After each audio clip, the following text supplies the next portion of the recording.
audio. With that said, I want to point out two things as we get this show on the road.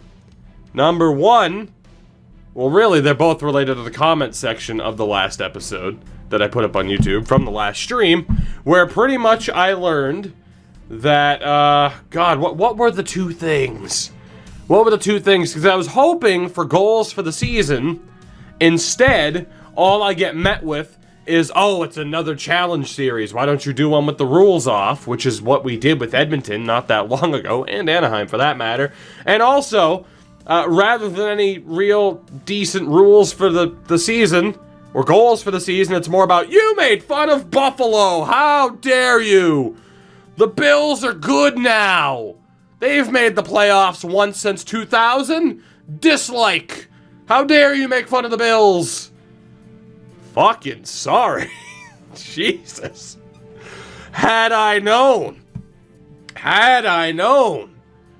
that saying that going to a Bills game, which historically, in the majority of people who watch my content's lifetimes, it's a team that hasn't been good. God forbid I take a nice friendly jab at the Bills. Whew. If there's two things I'm good at, apparently, it's losing Twitter followers during the playoffs, because my sarcasm isn't evident enough, and pissing off the fans of Buffalo. I'm sorry. I'll say it now. I apologize. Oh, God. If you play your cards right, Reinhardt and Milstead become 90 pluses. Well, we're hoping so. That said, it's up to ye old Twitch chat tonight. Goal for the season. Again, last year, to recap, our goal for the season was to make the playoffs. We did not do that, and as a result, we lost a first-round pick that ended up being the second overall pick, costing us Capo Caco. We also lost Jeff Skinner because he did not hit 35 goals. He finished with 34. Just to twist the knife a little bit. So yeah, we need a goal for the season and potentially a focused upon player.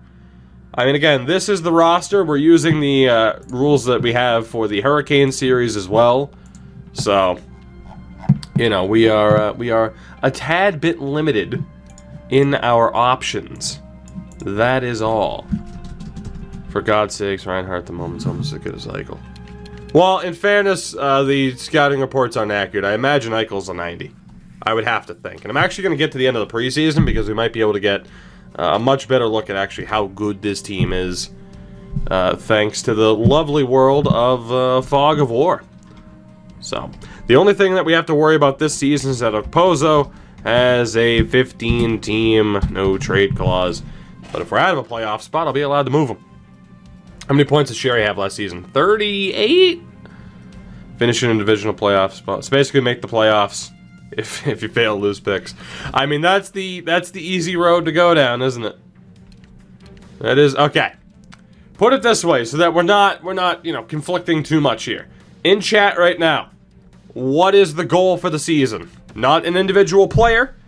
What is this goal? What is the goal for the season? Are we trying to make the playoffs? Are we trying to tank? What are we trying to do here?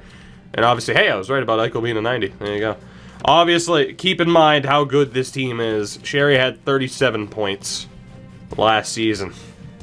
Keep in mind what this team is looking like right now in terms of our goal for the season. So, although Knucklehead, I don't hate 45 points for Sherry, but there's no guarantees he's going to be on the top line. We might want to put Middlestat there.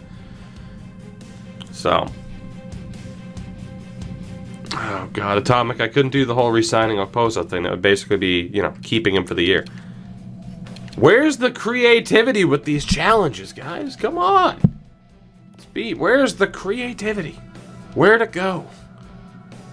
It's our opening game of the season against Detroit, and I need to know what the goal is for the season. There might not be a goal for the season. It might be just take it as it goes. Maybe we'll handle it that way. Maybe we just don't have a goal for the year. It's possible. Maybe we just wait and see what happens with this team, because Lord knows we're probably going to be pretty damn bad. I mean, it's not looking great, at least. Wilson's a better center than Tage Thompson. Oh, get at least 40 wins. Tank. Finish bottom 5. Fail. Winning conference record. See, we're too torn. Goal for the season, finishing exactly 27th. Hilarious. Oh, God. Like a New York challenge. More wins. More wins against. You can trade Okposo if you lose. Take on a bad contract from a New York team otherwise. In fairness, that was one of my favorites from the other day. You know what? I think we'll go with that one. I do like that whole winning record against New York teams. So I guess, you know, we'll do that. We'll do that. Question is, what's the punishment? Is it taking a bad contract from one of those teams?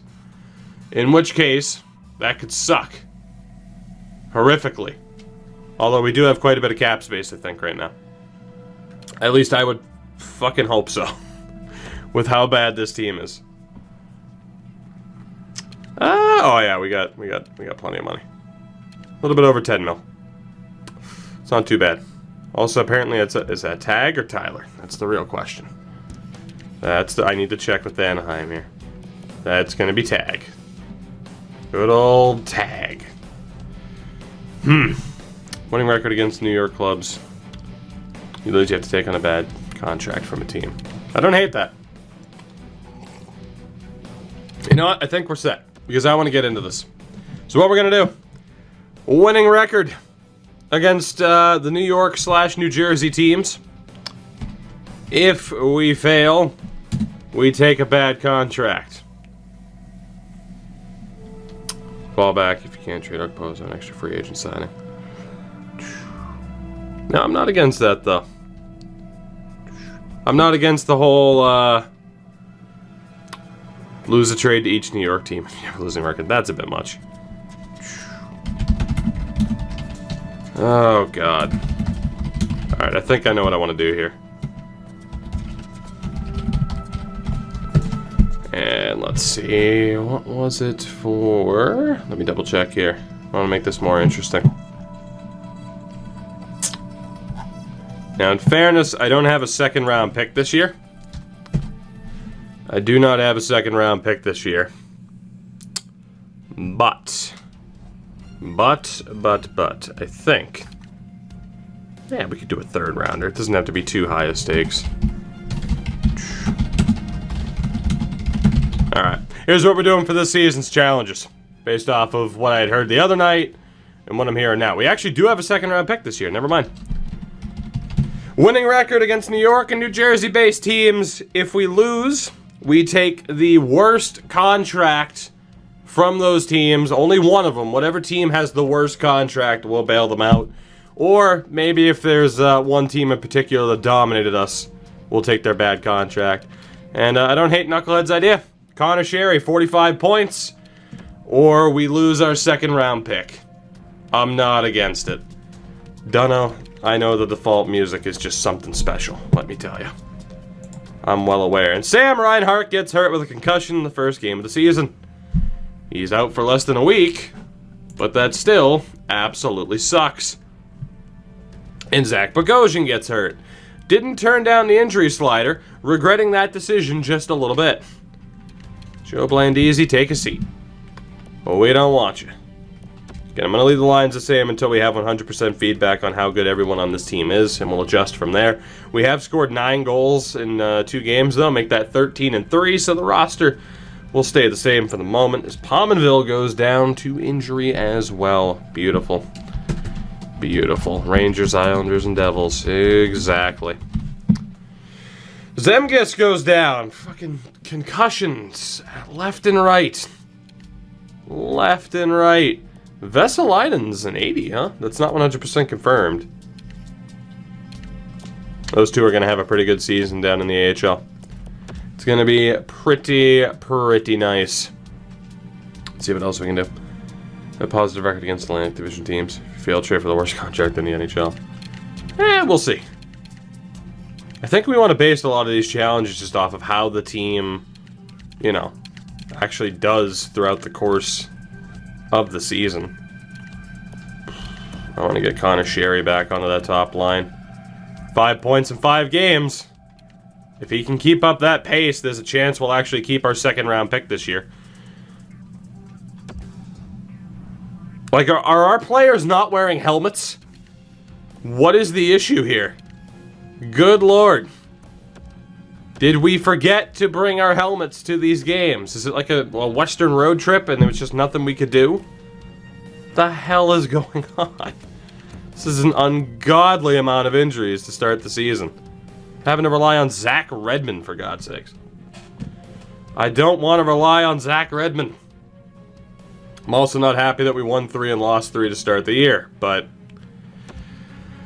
pretty similar to what happened last year if you think about it. Punishment can be a terrible contract line. Pozo, Lucic, and somebody else. Jesus. Oh boy. Oh boy. I think there's a difference between punishments and just actively destroying any hopes that we have with the team. Right? Like, I think there's a difference between, oh, this would kind of handicap you a little bit, and, oh, this is gonna ruin your life. You know? You get what I'm saying on that front? Like, there's a fine line. There's a fine line between difficulty, my goodness, between difficulty and just actively destroying the team. Oh, boy. Let's see. Looks a little bit better. Although, let's see. So that is going to be the 4th line. The better center is Wilson.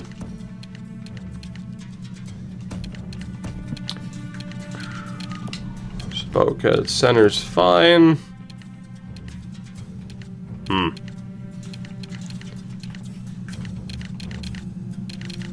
Actually going to put Rodriguez at center still. Yeah, I think we're looking okay from there. Oh, you're the Sabres. How much hope did you have anyway? Good question. Very good question. The Sens are 9-1, by the way. And we are, you know, actively tanking. So we better hope that these individual games work out relatively well. Did I miss thoughts on the new roster update? I mean, what do you, what do you think my thoughts are on the roster update with some controversial overalls? You know? There are obviously, there are obviously some overalls and potentials that I drastically disagree with, but that's why I edit as much as I do. Right? Right. Do we have a game throughout the month of November against the New York team? We do. Only one, though. It's against the Rangers, who are struggling, so we'll see how we do. EA's biased towards the Canucks. I mean, who's to say Markstrom shouldn't be, what is he, an 85? 84? Challenges for the season, kidden, are to have winning records against the New York, New Jersey teams, so the Islanders, Rangers, and Devils. And for Connor Sherry to have 45 points. If Sherry does not hit 45 points, we lose our second-round pick. And if we do not have a winning record against the New York, New Jersey teams, we'll be taking on a bad contract from one of the teams. Exactly how I want to handle that is dependent on how we do against these clubs in the first place. I do have Zach Ronaldo. He's down in the AHL for us. See the Man City Spurs game. I saw the highlights because I watched the Liverpool game. Blandisi, shut your face. Shut your face. That's right. You're going to keep getting hit with that assertive tone. Shut up. You're a depth player. Quit complaining about playing time. Stap it. Stap. But, yeah, no, that Man City Spurs game was outrageous. And I don't know if I'm happy or not that City lost. It's like, how does this affect Liverpool in the league? That's the real question. Pominville, another concussion. That's great. Well, the good news is Joe Blandisi can quit complaining now, right? We got that going for us. Andrew Kopp up to the 3rd line. How is he doing this year? 7 points. I want Tage Thompson to have that slightly better experience, maybe. Yeah, no, Kopp can stay. Who's the best center out of the bunch? Shockingly, it's Sobotka. Second line, again, we want Sherry on the top line. I don't know if I want Okposo on the second line, though.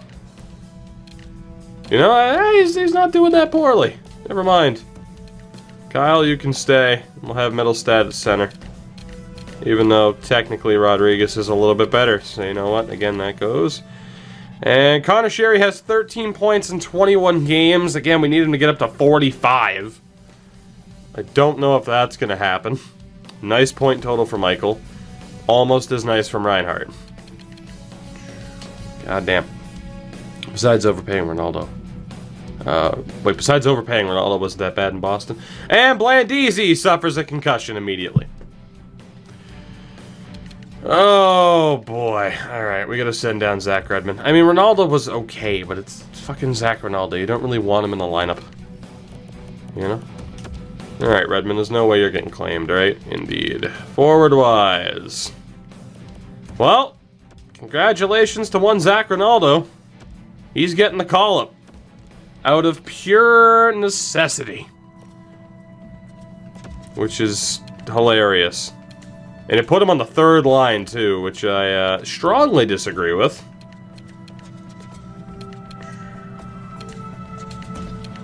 Alright, that's looking good.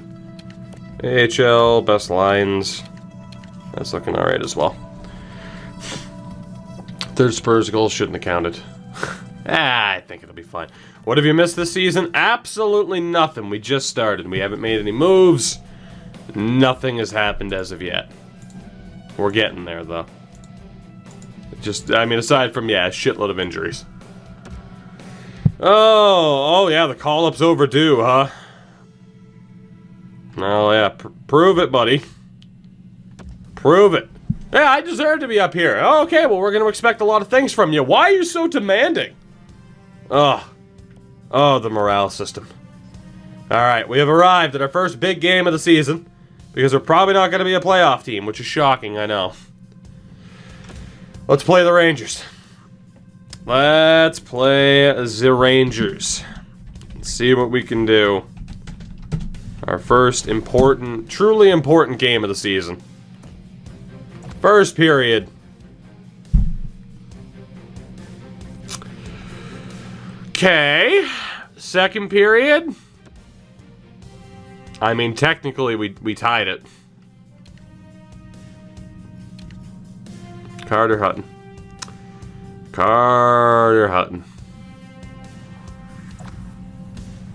Alright, we're 0-1 on the season against the Rangers. That's unfortunate. That's unfortunate. Oh, God. Sherry was on the second line. I'll put him back on the top line. Call it a hunch. I don't think that affected our ability to win that game. Kofster, I mean, there are two chances for City to drop points. It'll be against Spurs or United. Pray to God it happens. Why do I feel like we're going to lose a draft pick and have to take on a terrible contract? Call it a hunch. Call it a hunch. Next game against the New York team is against the Islanders. We're averaging one New York, less than a game a month against the old New York clubs. The fellow New York clubs. December 1st, not worried about. Luukkonen was hurt, apparently. That sucks, but that's okay.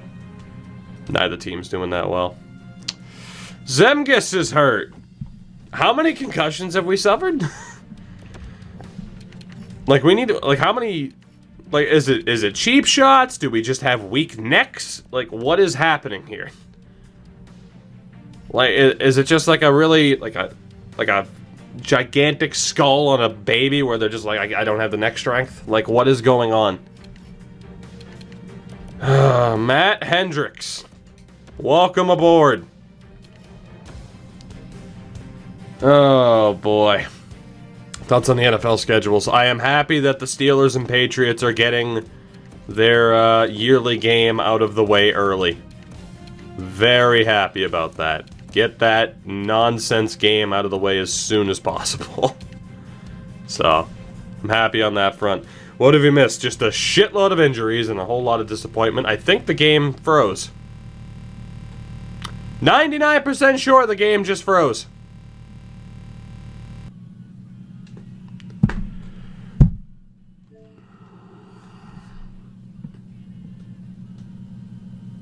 So now the question is, do I leave this part in for the YouTube side of things? I guess it depends on whether or not an autosave kicked in. Yeah, I was gonna say, can we get some F's in the chat, please? Oh, God. Thank God that doesn't happen to me often for the YouTube side of things. It's just like, hey, you're using Buffalo. This is what happens. Ugh. I'm playing Middlestad on the wing. Deal with it. The game got some of that show polish. It did. Yeah, this game has just as good of MLB The Show polish. I refuse to hear otherwise. That's not even being sarcastic. Alright, well, let's see if there was an autosave that kicked in there. Decent chance of it because of the injury. Oh, thank the Lord! Whew! Alright. We made it, chat. We made it. I don't even know if we lost any progress, technically. There is one thing I'm gonna do. There is one thing I'm gonna do. And, we're just... It's on 30. Down to 25 it goes. Because, good God, that is taking 6.5 years. So, I don't know what the lineup looks like. I don't really care. Let's just keep simming. There might end up being another injury. I just want to get to this game against the Islanders. Casey Nelson's healthy. Good for you, Casey. Way to go. Joe Blandisi's healthy. But Matt Hendricks stays. Or Matt Hunwick, depending on whether or not it actually kept my line changes in. Zemgus is back. Okay, well, I should probably edit it for Zemgus. Okay, so it did save the Matt Hendricks edition. That's good. Let's go best lines.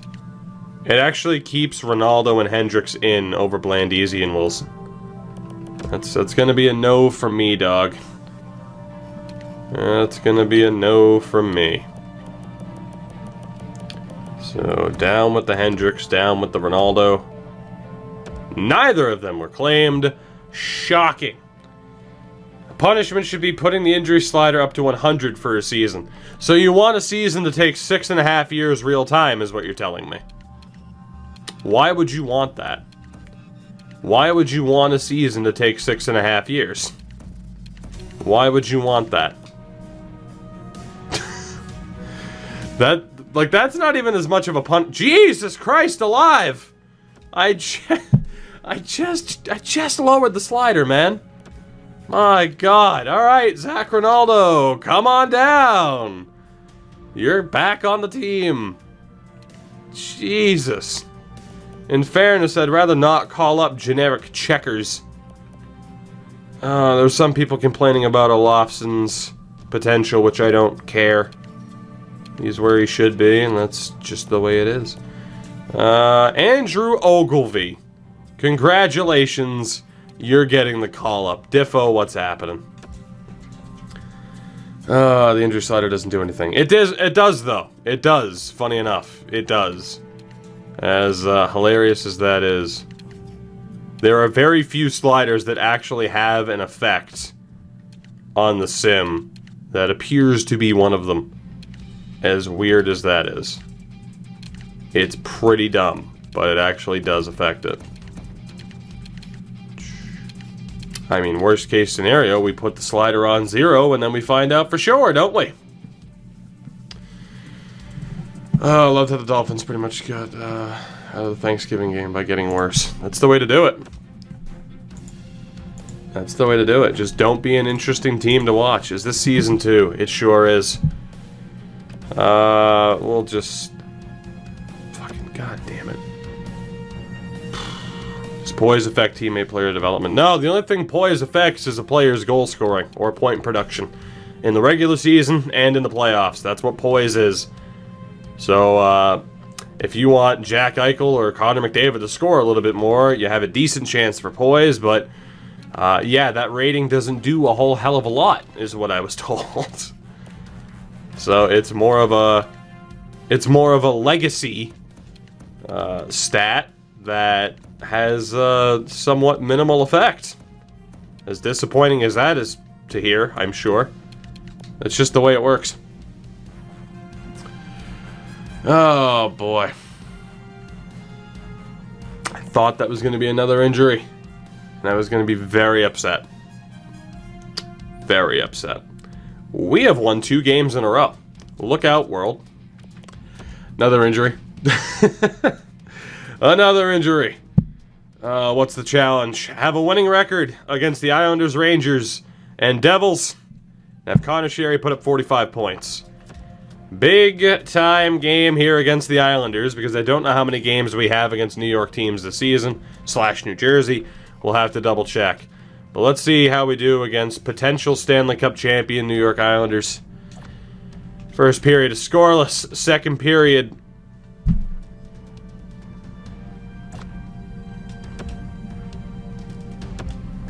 That's so, wonder what contract we're going to be taking back.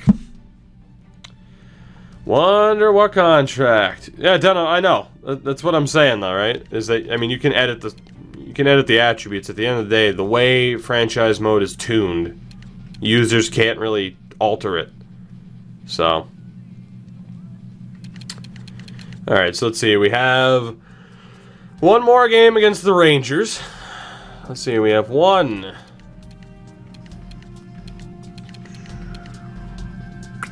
2. Unless I'm missing one. 3, 4, 5. Okay, so all those games against regional rivals, as we'll call them, are later on in the season. So it'll still get a little bit more interesting. The big question is whether or not we make a trade. Now, the good thing is, technically, I will have the ability to trade one Kyle Okposo at this rate if I can get a buyer. Only way I'm allowed to trade someone with an NTC is if we're a terrible team. So, we'll see if that happens. He has a 15-team no-trade clause, so I'd have to trade him to a top 15 team at random. Or with whatever team would actually potentially want him, which is doubtful. So, you know. Now, again, to clarify, I don't expect this team to be doing well, right? Not one bit. However, I can still hope that mystically, magically, we can win an individual game, you know? That's all I'm saying. How'd you get McDavid to be a consistent 90 to 100 point player in that Oilers series? Because of the players that were around him. I don't know if you watched when we took control of the Oilers for a couple of seasons earlier, but the team that was around him had something to do with it. Connor McDavid put up a ton of points while being a part of a super team. That's not really a surprising turn of events, is it? At least I don't think it is. Oh, Bogosian. Welcome back. How's this going? Not well. Not well, although I am about to check Connor Sherry's point totals because that's a relevant thing to us this year. 19 points in 42 games. So, yeah, Connor, you're,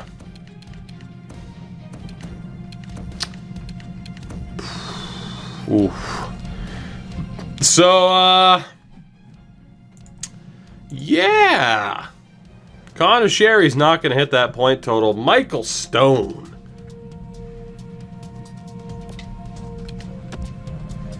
It's gonna be a no from me, dog. Rules and punishments this season. Winning record against the Islanders, Rangers, and Devils, or we have to take the worst contract from one of those teams. And Connor Sherry has to hit 45 points, or we lose a second-round pick. Which means we're losing a second-round pick. So, get ready for that. Get ready for that. Oh, boy. Rasmus Dahlin, injured again. Injured stomach. What does that mean? Who knows? Is he sick? Does he have the flu?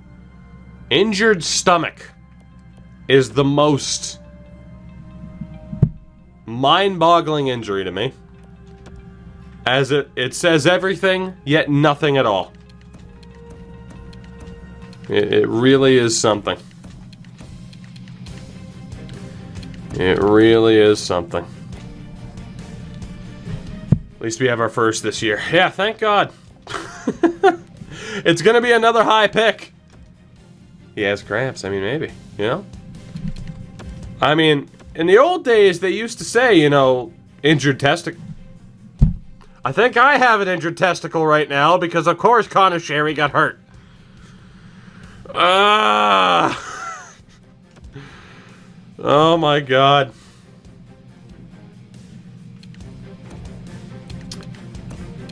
Whoo, boy. We're having a rough go of it right now, aren't we? Thank you, Donna, for that. We play the Rangers, who are equally terrible. We desperately need a victory. Desperately. For the love of God, please.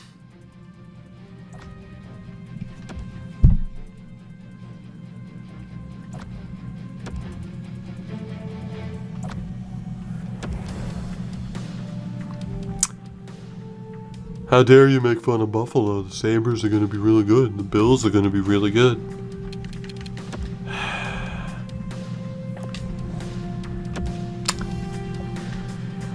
This is going to be a little bit longer of a road than I was hoping.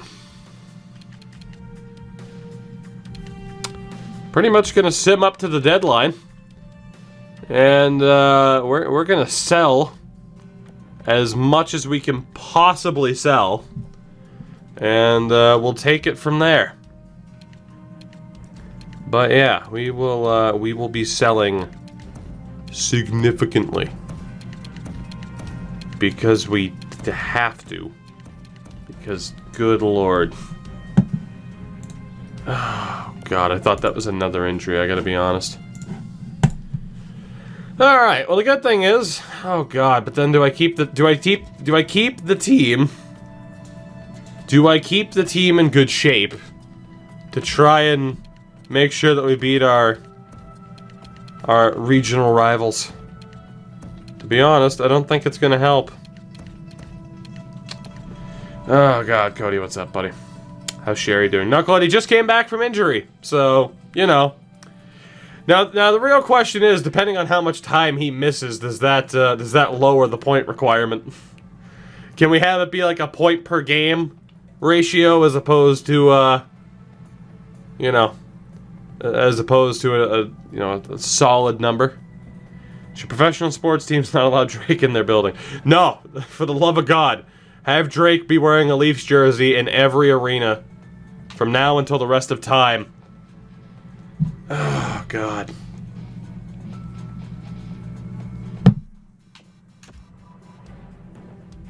I'm not complaining about injuries.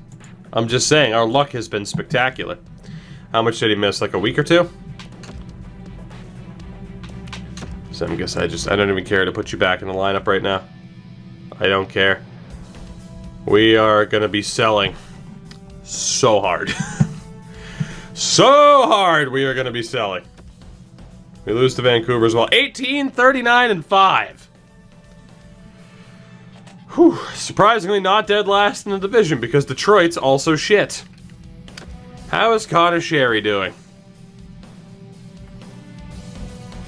Hey, he has 29 points in 58 games.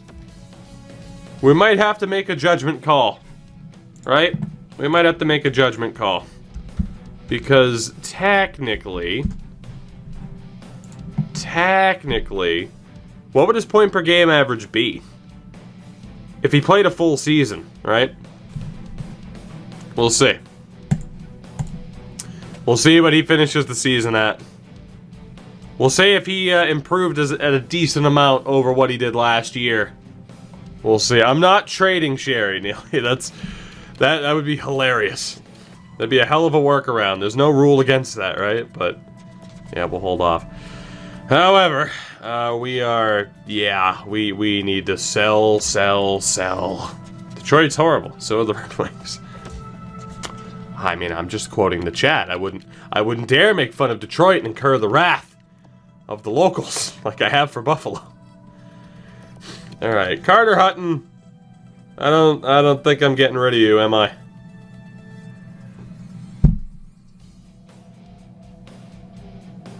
Like, I know you're not playing in front of the or behind the best team, but good God, man. Good God. Ugh. Here's the issue. It makes sense to keep Carter Hutton for now.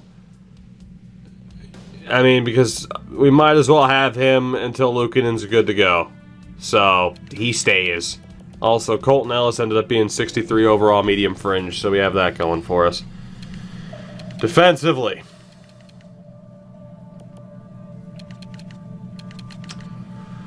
I don't know if I could even find a buyer for Bogosian and Scandella. I think I'm going to try. I can't believe Matt Hunwick is making that much money. Good lord. Good lord.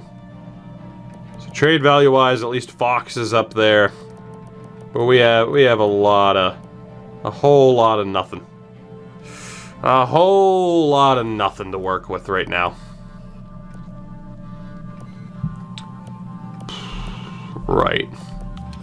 Well, is there a team? Studley. Go Leafs, seriously, yes. Go and find Drake and keep him at every game possible. Is there a team in contention that needs a defenseman that is interested in Marco Scandella? Calgary, allegedly. Allegedly. However, you absolutely do not need another defenseman. Yeah, you're fine where you are. Chicago, are you dumb enough to want Marco Scandella? Please tell me you're dumb enough to want Marco Scandella. Nope. Oh god, there's gotta be a decent fit for Scandella, right? Hopefully. How's the current Sabres progress? Not good. Not good. It's gonna take a bit to save these Sabres. Just a little bit. Studley, thank you for the resub, by the way. Obviously, I don't agree with the message. Again, a team that's in a playoff spot that needs a defenseman.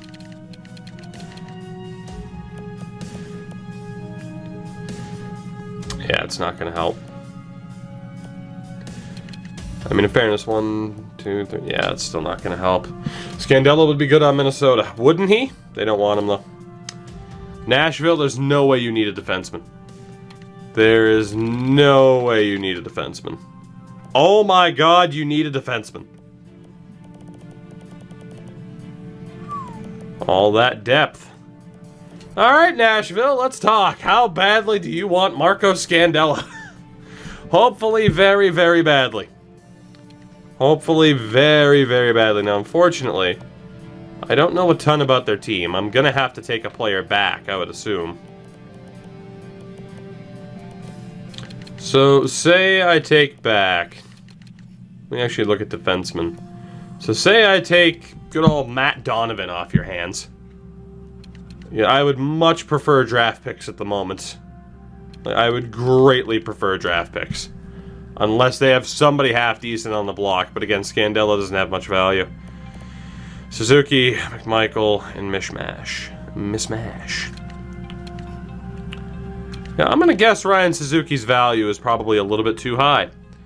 However, it's at least going to be worth going for.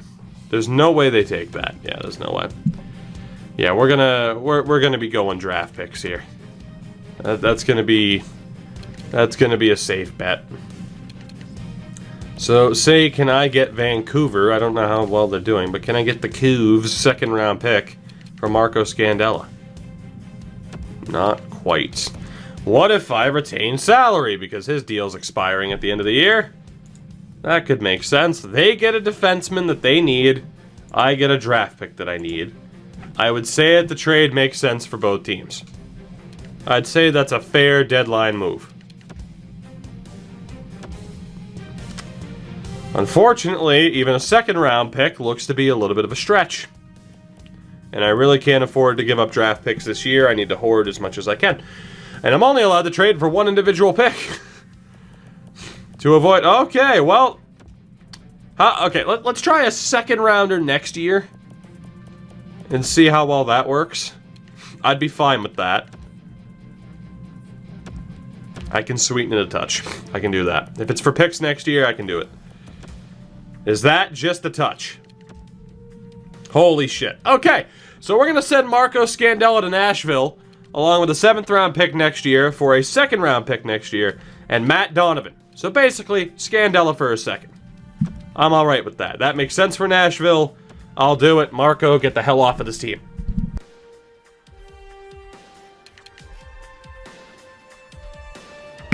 I just pissed off a lot of players on my team as well, so this is going to be fun. Guess what, boys? You better deal with it. We're tanking. I'll trade every single one of you if you're upset about it. We are tanking. Deal with it. Oh, God.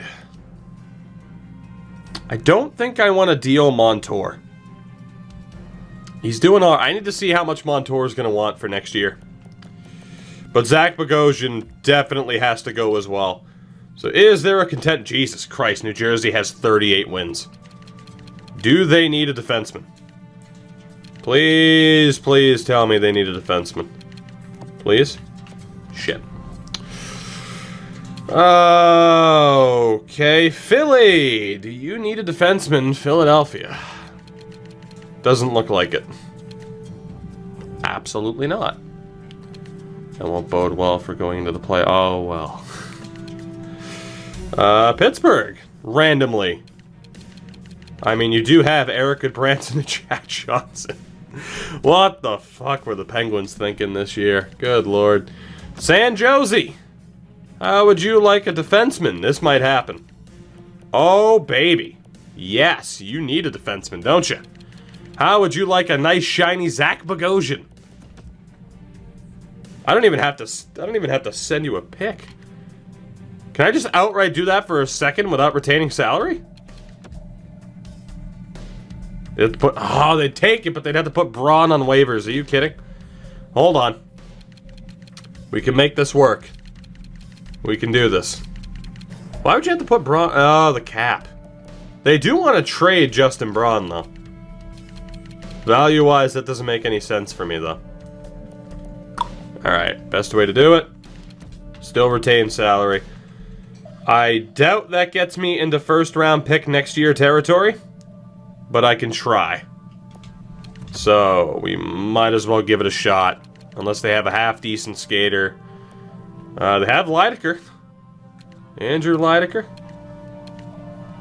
Mario Ferraro is not too bad. I'm gonna try for that 1st round pick next year. There's no way. Yeah. I think we'll go for... I mean, bring on Leidecker. And bring on a 2nd. How close are we? Bring on Leidecker. Bring on a 3rd.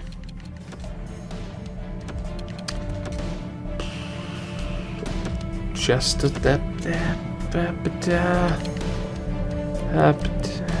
Mario Ferraro. Eh? Just a 2nd? Okay, we'll take it. Zach Bogosian for a 2nd round pick from the Sharks. I'll take it. And I hope to God I'm not forgetting about anybody else's retained salary. Because if this is our 3rd, it's going to make trading Okposo very difficult. Have you ever thought about doing a relocation franchise? Yes, I haven't done one in a while, but I have done one. Columbus to Quebec City, I think, was the most recent? I think. Oh, Sam Reinhart. What the hell did you expect? We've won 18 games this year. Suck it up, Buttercup. This is for the betterment of the team. Rasmus is happy. He's now an alternate captain. That's how bad this team is. Is there anybody else to sell off here? Doesn't look like it. Unless I get rid of Montour. Which probably isn't for the best. However, if he wants a bit too much money for what he's capable, for what he's capable of putting up, then yeah, I'm ditching him. He is an RFA as well. So, I mean, last year, 37 points. This year, 27 points. He wants... Oh, yeah. No, we're keeping him, for sure. We're keeping him. It's pretty much good. So, the only question is whether or not I ship out any of the lower-end defensemen who I know aren't going to go for much, which I'm not supposed to do. So... For example, I kind of know that Casey Fitzgerald isn't going to be an NHL level defenseman, so I'm not going to try to trade him for like a 4th round pick. I'd probably like trade him for like a 6th, which is probably not going to happen. Although technically I do need one more draft pick, but I am moving other players, so it's fine. So we have Jennings in the system, Vesalainen in the system, Middlestad's here, Reinhardt's pissed, but I don't care. Nylander, Kaliev. Yeah, Vladimir Sobotka's next. Sobotka is next. No doubt. No doubt about it. Question is... Vancouver would work. They want to trade Markstrom, which is not surprising. Although... Ooh. Take Markstrom for the rest of the year. I don't think value-wise it would work out, though.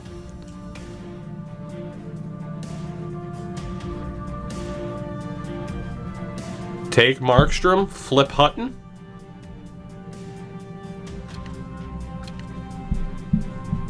Nah, he'd increase our chances of being good, and we don't want to be good at this point. I just want to help out Vancouver because they're going to be dumb enough to re-sign Markstrom in the offseason. That's the issue. They're going to be dumb enough to re-sign him. Oh, Cole Lind and Jet Wu. 1st round pick's going to be too much. They'd have too many skaters. Alright, so I gotta take somebody back. Let's go to the fine world of low-end forwards. And... I feel like Cole Lind's gonna have too much, he's gonna have too much value. But we can attempt this. So, I'm gonna guess a 2nd in Cole Lind's a little bit too much for Vladimir Sobotka, but I'm still gonna try. It is. Let's go with a 3rd round pick from Nashville. And Cole Lind for Vladimir Sobotka. I'd be fine with that. They would technically get a half-decent player. I need to double-check, though, if they even technically need a forward. It's not enough that they want him, it's do they have space for him.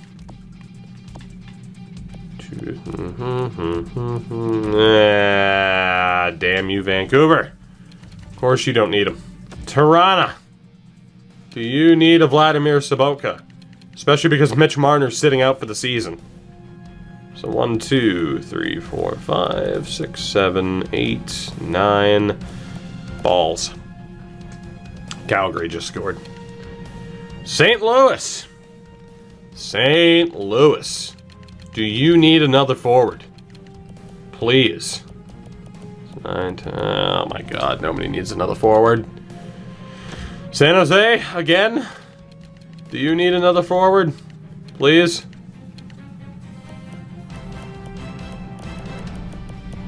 I mean, technically, you have a lot of 4th liners. However, you do need a 3rd liner. And that's the justification I'm going to use to try and get a deal done.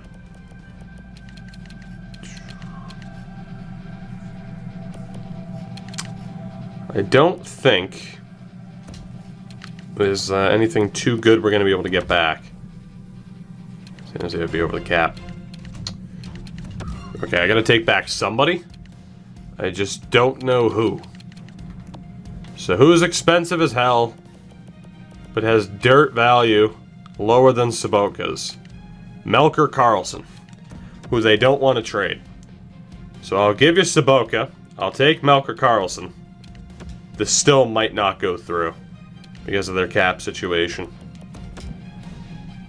I mean, even if I get a 3rd round pick for Sobotka, I'm fine with that. Will this go through? Had to put Bogosian on waivers. Okay, I don't think San Jose is going to work out for me.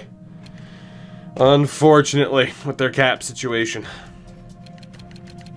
Let's see, again, forward-wise. I want to make sure every trade makes sense for the other team.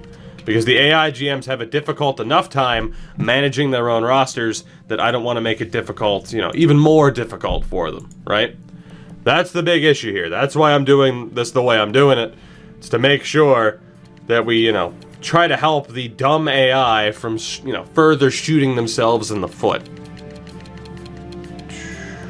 Nashville's not going to work either, unfortunately.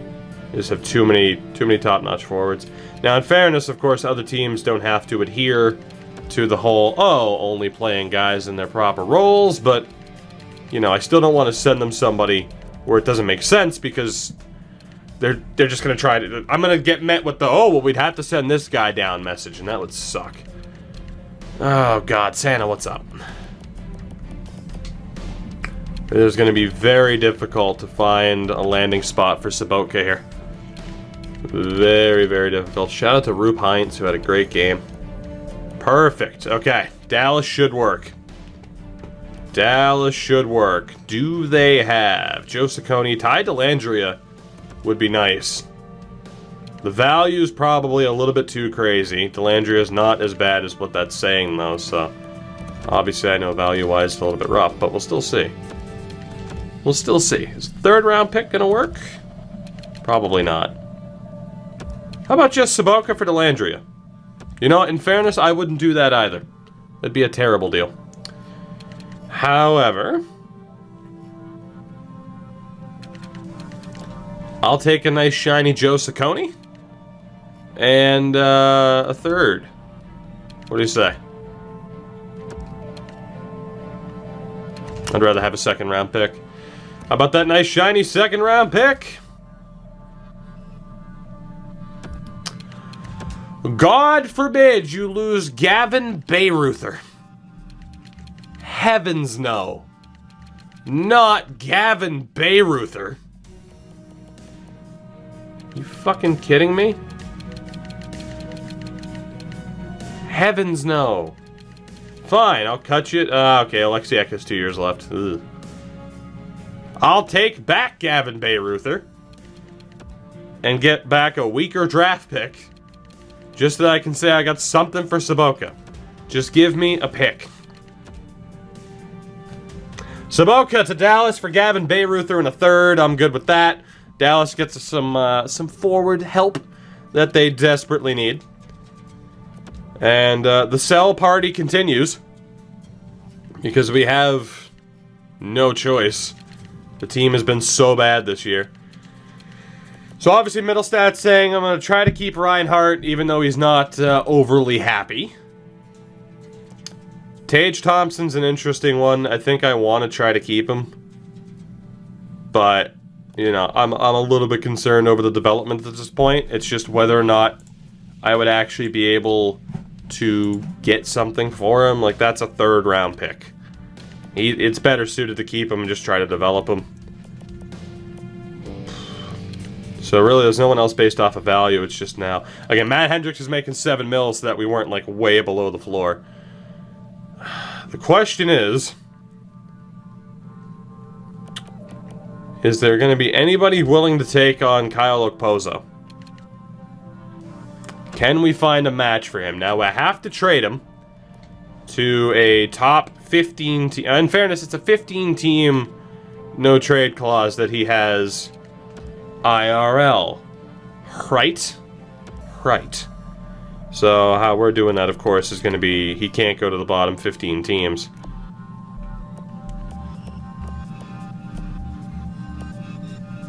But 7, 8, 9, 10, 11, 12, 13, 14, 15. So, god damn it, for Okposo, I want to keep track here. We're playing this legit. Ottawa, Minnesota, Nashville, St. Louis, Chicago, thank you for the follow, Florida, Washing Machine, The Couve, CBJ, New Jersey, Tirana, Dallas, San Jose, Colorado, and Philadelphia is the #1 team. Not bad. Isn't it against the rules to trade him to a New York team? No. If anything, that just hurts my chances of being more successful this season with our goal of having a winning record against New York, New Jersey teams, but so be it. So I'm going to check with Philly first. Maybe, because their picks would be the easiest to acquire. It's just whether or not they have any interest in Okposo, whether or not it's a fit. See if we can get that to work. Actually, we should go to Ottawa first, them being the worst team. So, Ottawa has no interest in him. That's really going to hurt my chances of trading him to them. So, I'm going to take them out. Minnesota has interest. Do they need a forward? I don't believe they do. I think we looked before and they have way too many forwards. That's 9. Yeah, they have way too many people. Minnesota's out. Nashville. Nashville. Can we get this to workville? Do you need a forwardville? Oh my Christ alive. Well, Nashville's out. St. Louis? St. Louis. Let's talk. Let's talk. If we can't trade Okposo here, we'll try at the draft. Because at least then I won't have limitations. Like I said, I don't want to screw over any of these teams. I have to view it from the other team's perspective. Just because they're on the block and they could technically take them, that's not good enough. I have to view this, from the other GM's perspective of does this make sense for their team? Because again, this is all about helping out the AI as much as possible because they are very dumb. Washington's out. The Couve is in. Do they need a forward? We are running out of teams. Like, we are drastically and quickly running out of teams where this could work. By the way, Jack Hughes, Pedersen, Besser.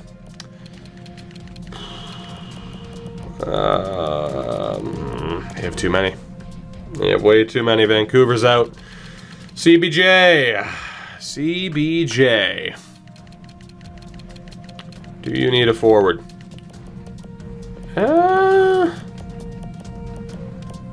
CBJ is the first team where I could justify potentially sending him there.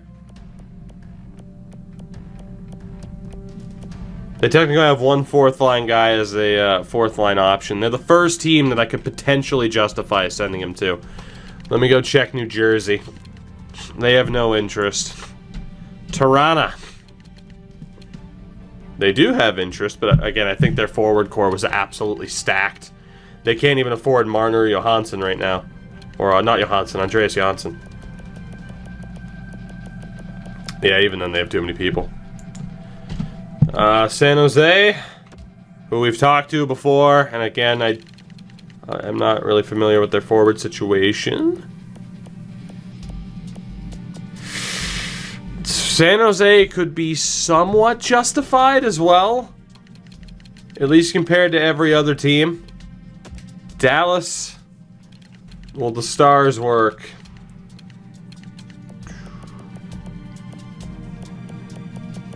No. Dallas isn't going to work. So right now it's looking like Columbus or San Jose if I'm going to get this to work. Colorado doesn't have any interest.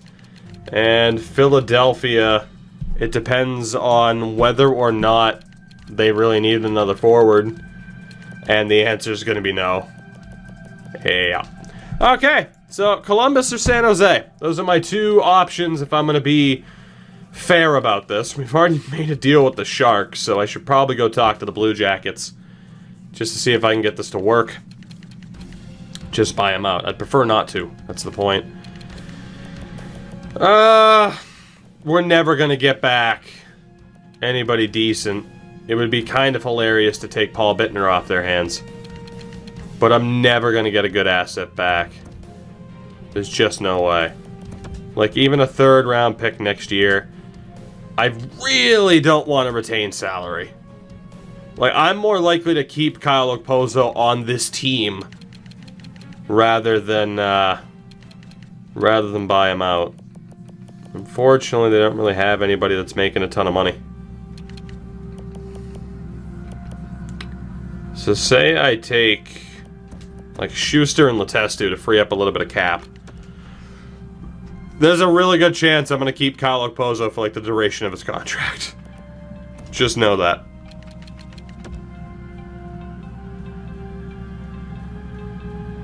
He has no value whatsoever. It's either we buy him out or we keep him. The problem is right now with us, yeah, he's staying. The problem right now with Okposo is that we honestly can kind of use his salary because he's just far too, he takes up so much of the cap. There's really no reason to get rid of him. I'm not going to trade Connor Sherry. He doesn't really have any value. Pominville doesn't really have any value. I think we're set. We If Pominville had a little bit more trade value, I probably would have gotten rid of him there. But yeah, now we might as well just keep Okposo and Pominville, and of course Sherry's going nowhere. So the goaltending is the same. Defense 2, 3, 4, 5, 6. So Pilot's not all that happy. And we'll call up Redmond as a depth option. And then forward-wise, we have 3. So that's 9, 10, 11, and 12 with Ogilvy. And let's... Oh, boy. Do I call up Nylander and Vesalainen or just let them tear apart the AHL? Probably just going to leave them. Let's call up Ronaldo and Hendricks. And we'll pretty much just go best lines across the board. Even if I give up a... It's not worth, you know, giving up a pick to get rid of Okposo. Again, it's better to keep him there. I'm not calling up any of our good prospects because I'd rather have them actually do relatively well in the AHL as opposed to getting called up and just getting ripped apart alongside the rest of this team. Because we are going to be hot garbage. Like a smoldering pile of ass for the rest of the season. I'm not sure if you're looking at that defense. Even if we do have an injury right now. Like, we're going to be bad. I would rather have Vesalainen, Nylander, Osplund, Adam Fox, even guys like Borgen. Spend time down in the AHL for the rest of the year, and then we'll figure it out. So... Frank, it's a process. It's a process. So Sherry has to hit 45 points, and we'll see if somehow, some way we can finish with a winning record over some of these teams. So again, with the Rangers, if I'm not mistaken, we're 0-2, and with the Islanders, we're 0-1. So, gotta keep that in mind. Gotta keep that in mind. And we've yet to play the Devils. So we play the Islanders just after deadline day. I'll sim up to that day, see how the rest of the trade deadline went. But yeah, we've definitely cashed out for this season. Fox was a free agent signing. The AI was dumb enough to... Well, in fairness, I've actually had Fox be set up like a... basically to mimic his real-world situation. Where... I'm trying to think of the best way to explain this. So I was able to set it up so that he doesn't belong to the Hurricanes.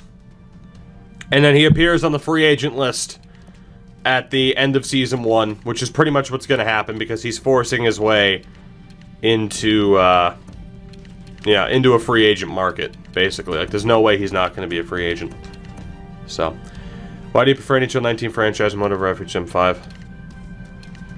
The visual aspect of being able to jump into the sim and see what happens. That's a big part of it. Fox is 23, though. I don't think he really grows in the AHL. He's not going to grow that much anyway. He's 23. I feel like Pozo on waivers like once a month. It's not going to happen. He's not going to get claimed. Would you like to see EA put in conditional draft picks? Of course I would. It would make the game more realistic. So we dealt Sobotka, Bogosian, and Scandella. Devils acquired Lucas Spiza. Toronto gets Mike Green and Luke Glendening for Rasmus Sandin and Yegor Korshkov, so that's nice. Boston trades Studnicka to get back picks and Dmitry Askin. Kill me. John Merrill to Pittsburgh. Eric Holla to LA for Forbort, Paul Ledoux, and a pick. Cam York to Ottawa. TVR to Boston. Nick Holden to Chicago for Chad, Chris, and picks. Yikes. Jimmy Vesey to Minnesota. So... couple of interesting trades, but no blockbusters. Big game against the Islanders. We're 1-9 in our last 10. And we absolutely need to get a win here, or again, we're going to be taking back a terrible contract around the time of the draft. Oh boy. Hey, we're not completely getting killed yet. Gergensons and Beauvillier. Oh my god, we had the lead. Evan Rodriguez, third period. And we're going to overtime. Please win it. Shootout. Yes, thank God. Eichel and Dahlin in the shootout. We actually beat a team. We're now 0-2 against the Rangers, but 1-1 against the Islanders. Hallelujah. And amen. Rasmus Dahlin with a 2-assist game. We needed that desperately. Next big game to pay attention to is our first game of the season against the Devils, in which we need a win. Player morale, it's going to be Reinhardt, isn't it? Disgruntled. I would like to be traded. I don't give a shit what you want. You're an RFA, buddy. Oh, boy. I don't care if he wants to be traded. I don't have to do anything. You're an RFA. I'm going to get something for you. I don't give a shit. Oh, boy. He'll turn it around. I'm not too concerned. Now I'm concerned. Jack Eichel gets hurt. Well, Reinhardt, the good thing is, if I wanted to be a dick, I could just scratch you. I won't, though. I won't do that. I won't be that big of a dick. Oh, this team. Oh, Middlestad top line center. Let's go for it. What's the worst that could happen? What's the worst that could happen? Well, Sam, I hate to tell you that karma's a thing, but that's what happens when you quit. That's what happens when you quit on a team. You fracture your ankle. Maybe next time, keep your mouth shut, play out the season, and see where it goes. That's what you get for not believing in the process. Sorry, but not sorry. That's what happens. That's just how it goes.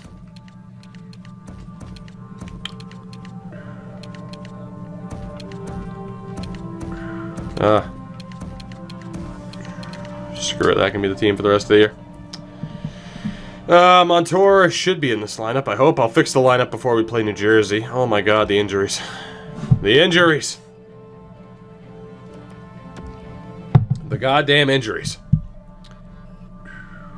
And Eichel's back just before this game against the Devils, thankfully.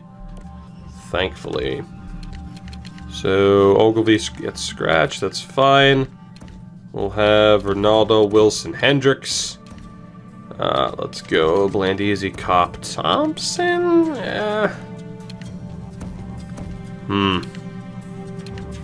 How do I want to handle this? You know what? Shockingly, I'm gonna roll with something like this. Gergenson's is a better center. Works for me. God, that defense. Injury slider is at 25. We actually dropped it a little bit, and we're still having an ungodly amount of injury trouble. New Jersey, you're one of the best teams in the league. What do you got for me? Scoreless first. Ah, so close. Alright. Well, we lose our first game against the Devils. We are now 0-2 against the Rangers. 1-1 against the Islanders, and now 0-1 against the Devils. Hat trick of assists for Taylor Hall. Nice. Jaco, I know I'm going to put it at 9, but people are like, hey, injuries, they want him to be a factor. Alright. Well, in fairness, that was for the Carolina deal, but again, using the same rules. It's just easier that way. Pominville is back. Old Jason Pominville. Going to be tough to not watch this Colorado power play. What are you going to do? Let's go. Best Lions. Let's see. That works. New Jersey. What do you got for me? Second game against you in a goddamn week. Can we beat them again? Or lose to them again? Eberle scores. Vatanen scores. We lose to Corey Schneider. Oh, boy.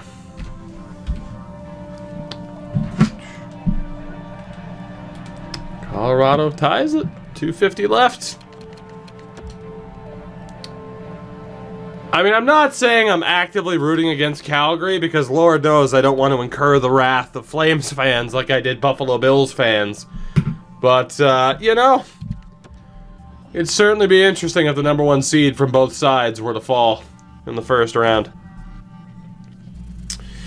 Alright, New York. I so desperately need a win here. I so desperately need a win here. That was all McKinnon on that goal, too. It was nuts. Alright, Rangers, what do you got for me? Alright, Bristow and Kopp. Hey, hey, look out, Okposo and Risto. At least we're not getting shut out this time. Hey, 5-3, look at that. We actually beat the Rangers this year. Fox, I mean, come on.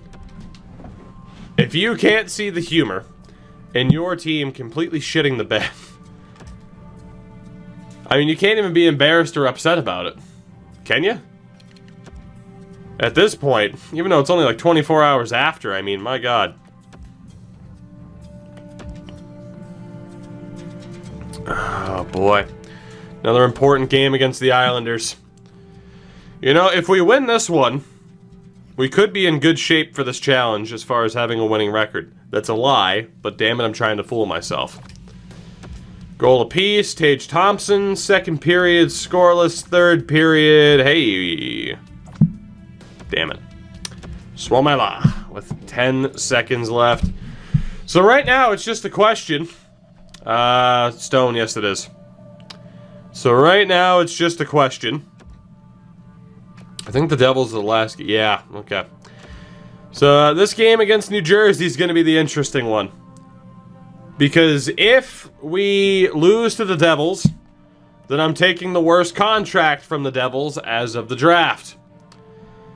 If we beat the Devils, that means we went 1-2 against the Rangers, Islanders, and Devils. Which means I'll be taking the worst contract in general from either of the three teams. So are we helping New Jersey, or is it a complete toss-up as to what contract we'll be taking? Let's find out. First period, 2-1. I don't know if I want us to win or lose. Montour and Hendricks with the goals. Second period, ooh. Eberle and Quenneville. Third period, we fall 6-4. So we will be taking the worst contract off of the Devils. We had 2 wins in 9 games against the Islanders, Rangers, and Devils. We go 1-2 against the Rangers, 1-2 against the Islanders, but 0-3 against the Devils, and because of that, we will be taking the worst contract off of New Jersey. That'll be the way to handle it. As opposed to the worst contract in general, we'll take the worst one off of New Jersey since we couldn't even earn a victory against them. Nothing like Will Borgen breaking his leg at the end of the year. Evan Rodriguez goes down to injury too. We finish at 25, 50, and 7. Sounds about right. Yeah, we were slightly ahead of Detroit on tiebreaker. I don't like the chances of one Connor Sherry to have actually hit 45 points. You know? Not a big fan of that.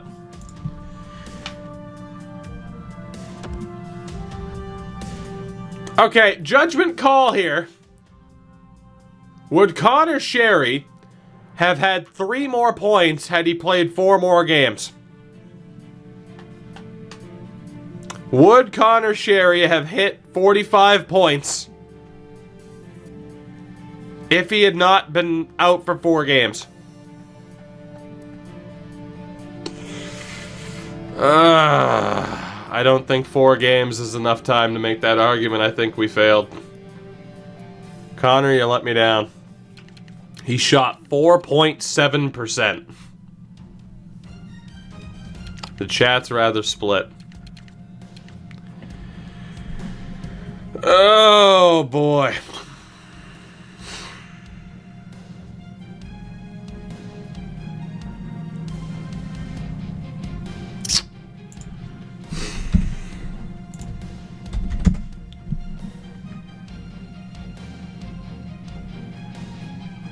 That's a tough call to make. That is a very tough call to make. We'll look at the full season stats in a second, but obviously things have changed about this quite a bit.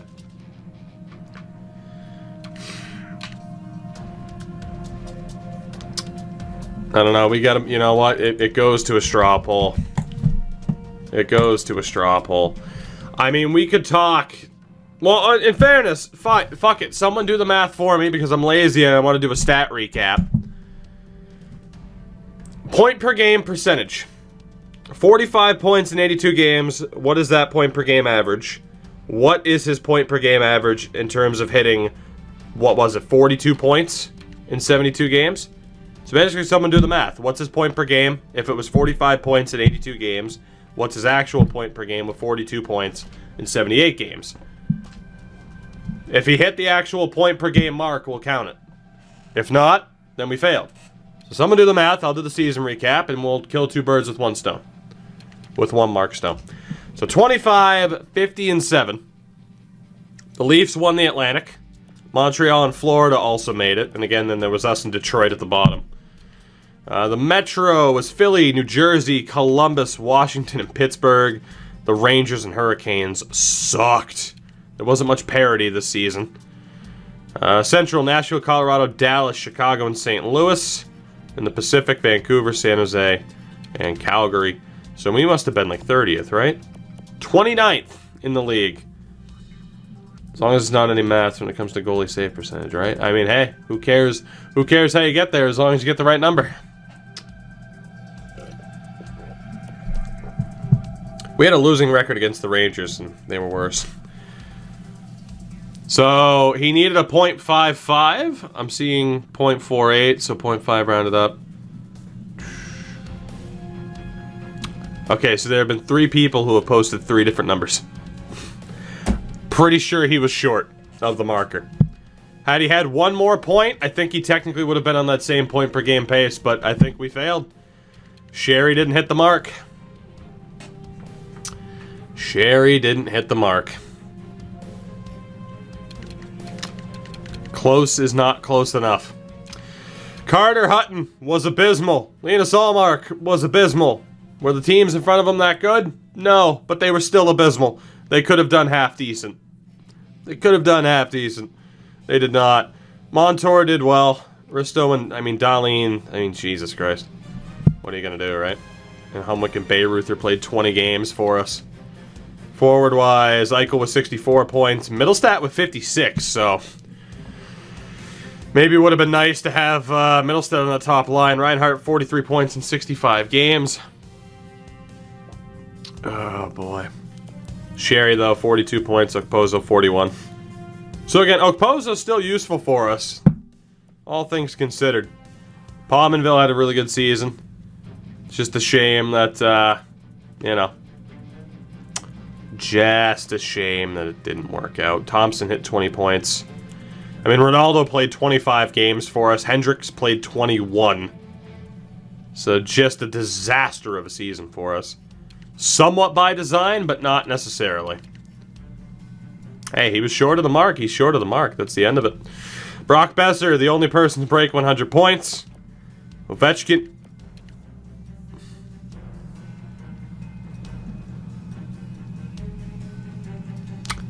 So I know Line A, Radulov, Anders Lee.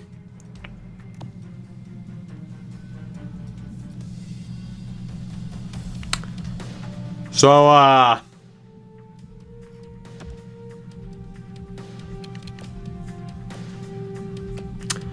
Alex Ovechkin has 143 goals in the last 2 seasons.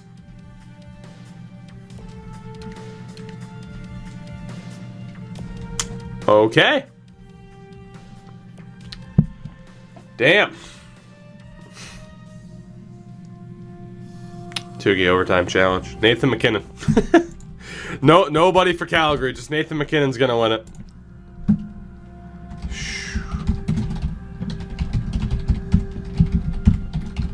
Alright. Straw polls up because there's still some debate. I'll leave it up to you guys.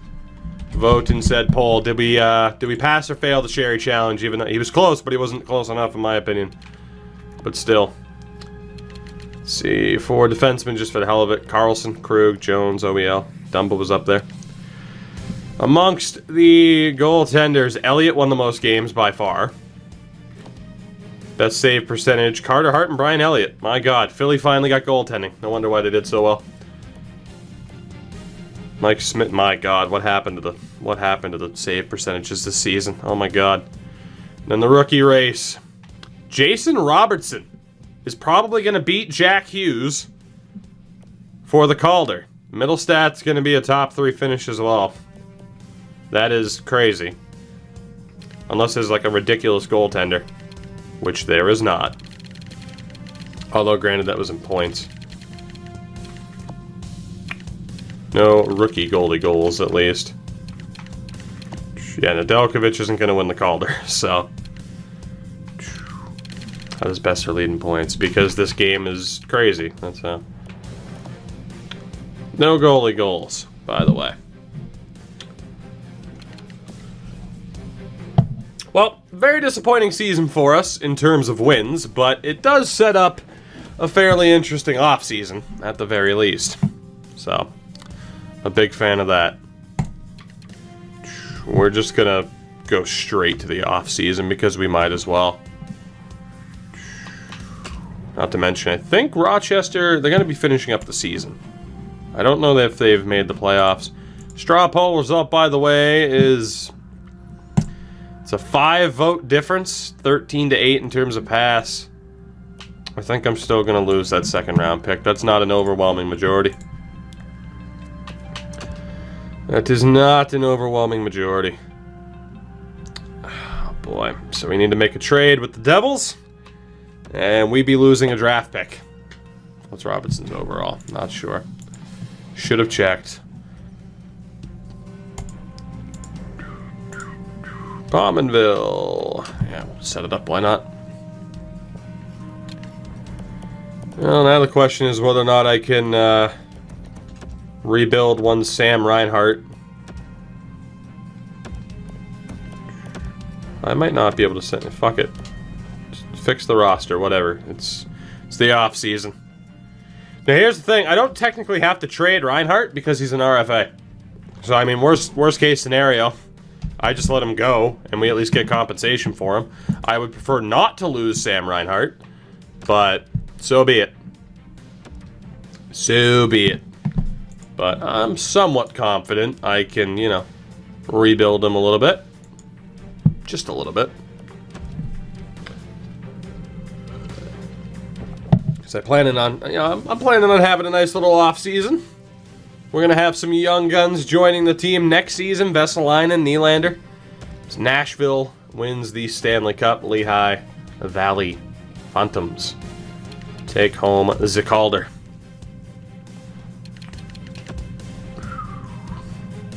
Nashville over New Jersey in 6 games in the Cup final. New Jersey went through Columbus, Pittsburgh, and Montreal. Nashville went through St. Louis, Colorado, and Calgary. Not bad. Any major changes to this Nashville team, though? That's the real question. Any major changes? Taylor Hall killed it, but it wasn't enough. No, it's about the team you would expect to see. Wayne Simmons is still there. Rocco Grimaldi played 3 games. Marco Scandella won a Stanley Cup. You're welcome, Marco. You're welcome. I'm not saying that I'm the reason why Nashville just won the Stanley Cup, but I might be. I mean, I did give them Marco Scandella. 4 points and a +5. Marco Scandella. You're welcome, Marco. You're welcome. And Pekka Rinne wasn't shit in the playoffs. That's unrealistic. That's unrealistic. Award-wise, so year 1 was Tampa, year 2 was Nashville. Besser wins the Art Ross and the Hart. Norris to Carlson. Lady Bing to Voracek, the Calder to Jason Robertson. Conn Smythe to Mikhail Granlund. Vezina to Brian Elliott. The Jennings to Brian Elliott. Brady Shea the Masterton. Ryan O'Reilly the Selke for the 2nd year in a row. Ted Lindsay to Brock Besser. And obviously the Rocket Richard to Ovi. Down in the AHL. Braden Point played in the AHL. So Ottawa offer sheets Braden Point and then plays him in the AHL. Someone remind me to send this little clip here to my friendos at EA. We'll check his roster, or the Ottawa roster, in a minute. He was also league MVP. Most goals, Nikita Gusev, who ended up in Chicago. Best rookie was, I believe, that's Matt Phillips. TJ Brennan was the top defenseman. Damn right. Kenzie Blackwood, top goaltender. MVP of the playoffs, I believe that's Mikhail Vorobiev. Checkpoints overall. Oh, it's going to be like a 90. Get ready. It's going to be good. Alright, first things first. To the New York Rangers, I want to check Robertson. It's a second-line guy at 33 goals. Don't know for sure what his overall is. Let's go double-check Ottawa's organization.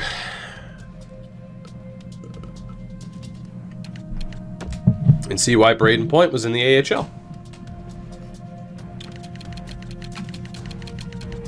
Let's see, cap-wise, they have $9 million in cap space right now, although Points showed up as being on the roster now. So they had cap space all season. They had cap space all season to call him up, and they played him in the AHL. 82 points in 76 games.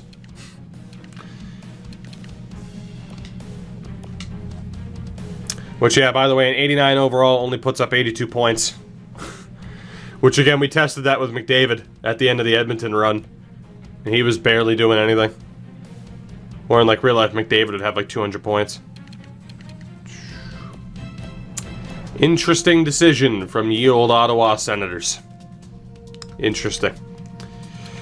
Towards the draft we go. Last year, we got lucky with the draft lottery, but ended up having to trade our number 2 overall pick to the Tampa Bay Lightning. We lost out on Kaapo Kakko. This year, we lose the draft lottery. LA, Winnipeg, and the New York Islanders via the Vegas Golden Knights all move up. We finish with the 6th overall selection. Kill me. This run is cursed already. This run is cursed. Outright. Outright, this run is cursed. Callahan, Molson, Lori Korpikoski all retire. Matt Hendricks. Cronwall, Daly, Seidenberg, and Orpik. Yeah, Dunno, I'll try to remember. As far as like, hey, you know what? I'll fucking bring it up right now. I will. I'll do it. I'll bring it up right now. Let's see. Oh, just had Ottawa offer sheet Braden Point. Only to play him in the AHL all season. Despite having cap space. To use him at the NHL level. Better yet, he was barely over point per game. Think we need to look at how franchise is tuned. Just a bit. Just a bit. There we go. Oh, boy. All right. Well, we go to the draft. Again, I have to make a trade. Eliza, what's going on? We have to give up our 2nd round pick, and I also have to take the worst contract I can afford to take off of the New Jersey Devils. Let's do it. What's the worst that could happen? Oh, boy. Alright, first and foremost, New Jersey. Because technically I could kill 2 birds with 1 stone here. Who is the worst contract on your team? It's going to be Zajac. Yeah, it's Zajac because Andy Green's contract is expiring. So I think I'll be taking Travis Zajac if I can. Yeah, it's Zajac or Palmieri, and clearly Zajac's worse. So I need to acquire Zajac from New Jersey for failing the team challenge, and for Connor Sherry not putting up 45 points, I have to get rid of our 2nd round pick, which fucking blows. Will that go through outright? Wow, that didn't even go through outright. Are you kidding me? How valuable is Travis Zajac to you? Not to mention, I kind of need an extra draft pick or I don't even get my free pick this year. Shit. How valuable is Zajac? This is gonna heavily complicate things. Well, What about a 3rd round pick next year? Because I kind of have no choice. Alright, so for failing both challenges this year, we are set. That debt is settled. Now, for this year's draft, I would definitely like to get another draft pick. Not sure how I'm going to do that. I think trading like Nashville's 2nd rounder next year to get a 3rd next... You know what? That's exactly what I'm going to do. The Rangers were equally terrible. So, to the New York Rangers. Now, this is not going to be considered trading down because these are next year's picks. But if you'd like to give me that sweet, of course you don't have a 3rd rounder next year. Detroit was also terrible. Just so I can get everything on track here draft pick-wise. I'll take Boston's pick next year. And, boy, how awesome. I'm only allowed 1 draft pick. Fuck. I'm only allowed 1 draft pick per trade. Okay. Right.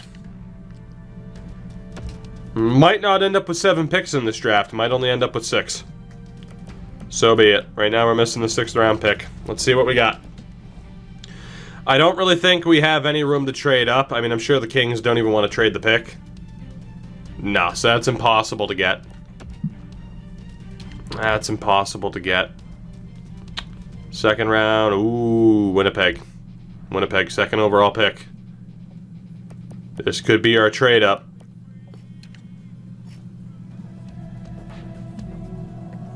Reinhart in this pick for the 2nd overall selection.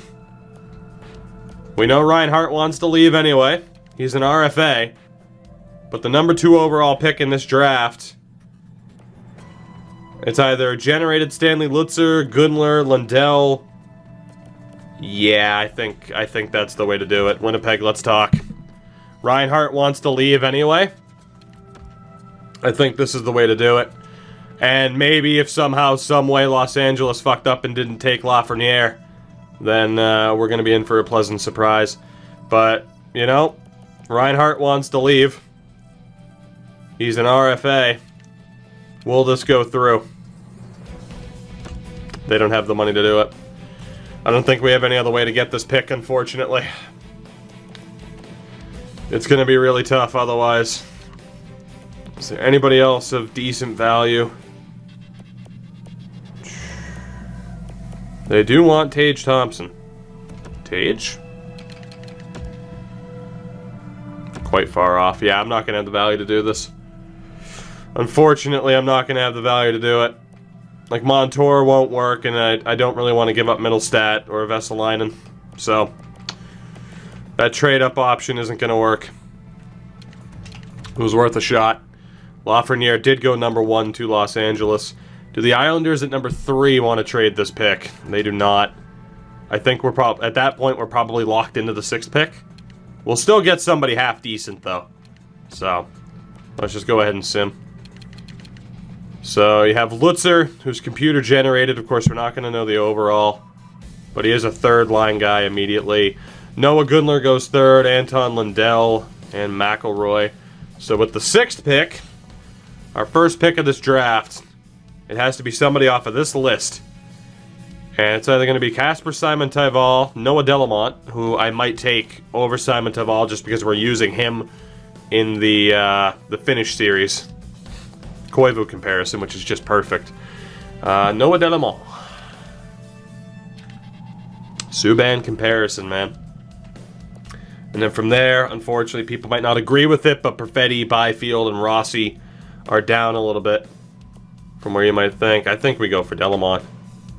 We get another solid defensive prospect. Yeah, I think we're good. I'm going for Delamont. Because again, I'm already using Simon-Taival in the Finnish option there. So I'm taking Noah Delamont with this pick. Now we had the option to trade down to try and get multiple picks out of it, but I think that was the right choice. I can't imagine we're going to be trading up in this draft just because we're not dealing from a position of power. However, that's right. We did have multiple 2nd round picks this year. going to say, however, we're still looking good. We'll probably end up trading down. Who got Spencer Knight? I have no idea. So Simon Taval, Perfetti. Hey, Simon Taval went to Carolina.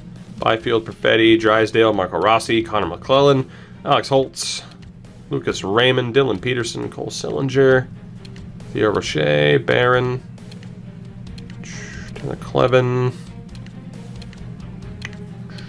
Daniil Gushchin, Connor Zary, Caden Goulet goes first pick of the second round. And the Devils, with our pick, take Yonkman, who's a confirmed low elite, so that blows. Thanks a lot to Connor Sherry.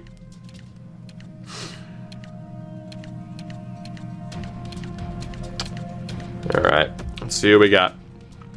We've already taken a defenseman. I don't even know if I'm getting a free pick. Oh, okay, well, I guess we're taking our second defenseman here. Methinks we're taking our second defenseman.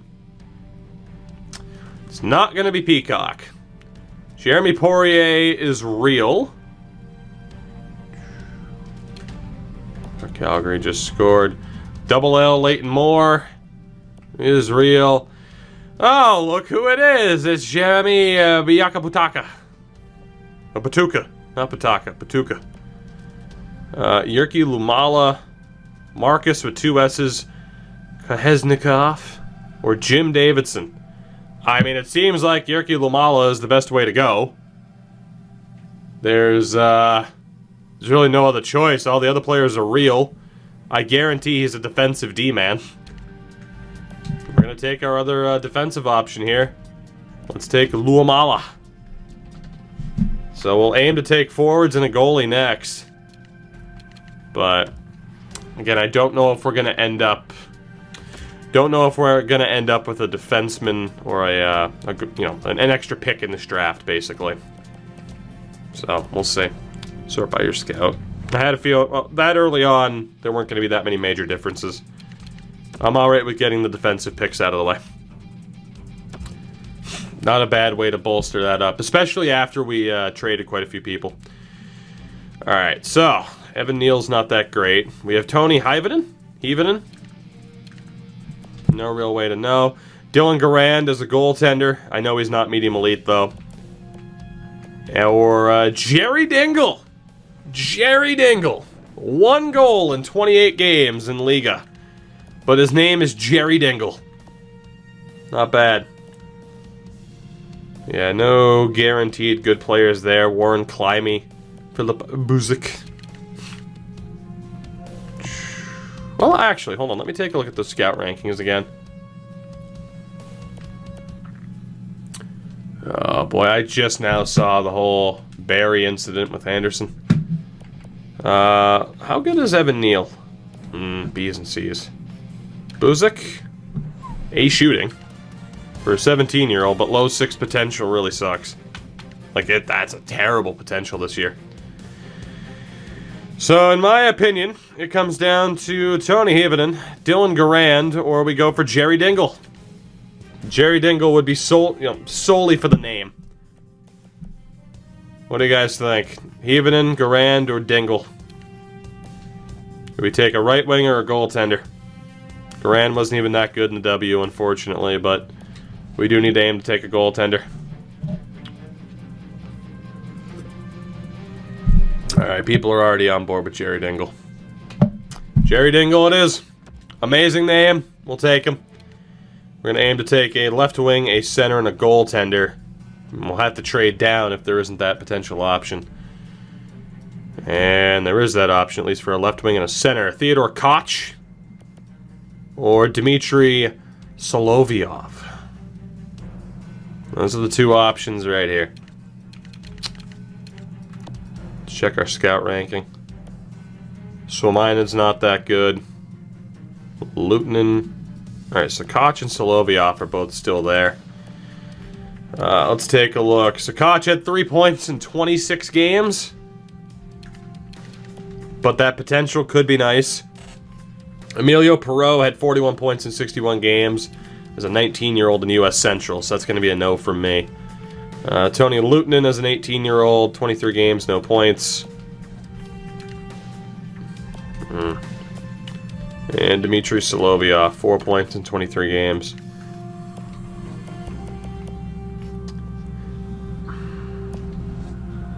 So do we go for the German or the Russian? Probably a two-way forward, 6'3" center, or we go for the German winger Theodor Koch. Right. Car's the real deal. He is. Get solo. Koch. German for the lols. I'm not against it. What do you guys think? Solovyov or Koch? I'm fine with either. Koch, obviously, you hope he might be low elite. But, you know, it's a fucking shot in the dark.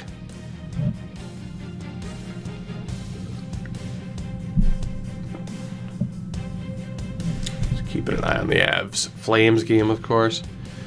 Alright. Koch it is. Theodor Koch it is. So we need a center and a goaltender. Might potentially trade down if we have no option. So again, we gotta take one of each position with these current rules. And we do have goalies. They're both terrible. And there's a center as well who was also terrible. Good to know. Alright, cool. Well, I think I might as well just take one of these two goaltenders. Probably take the 17-year-old. Might end up being a little bit better. Oh, boy.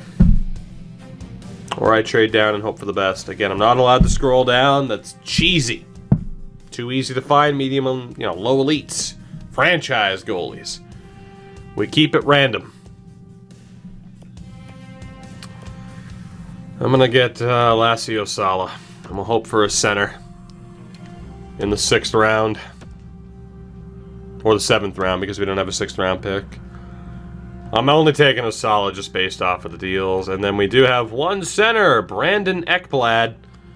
The 19-year-old, but had I waited for a goaltender, I would have had somebody better.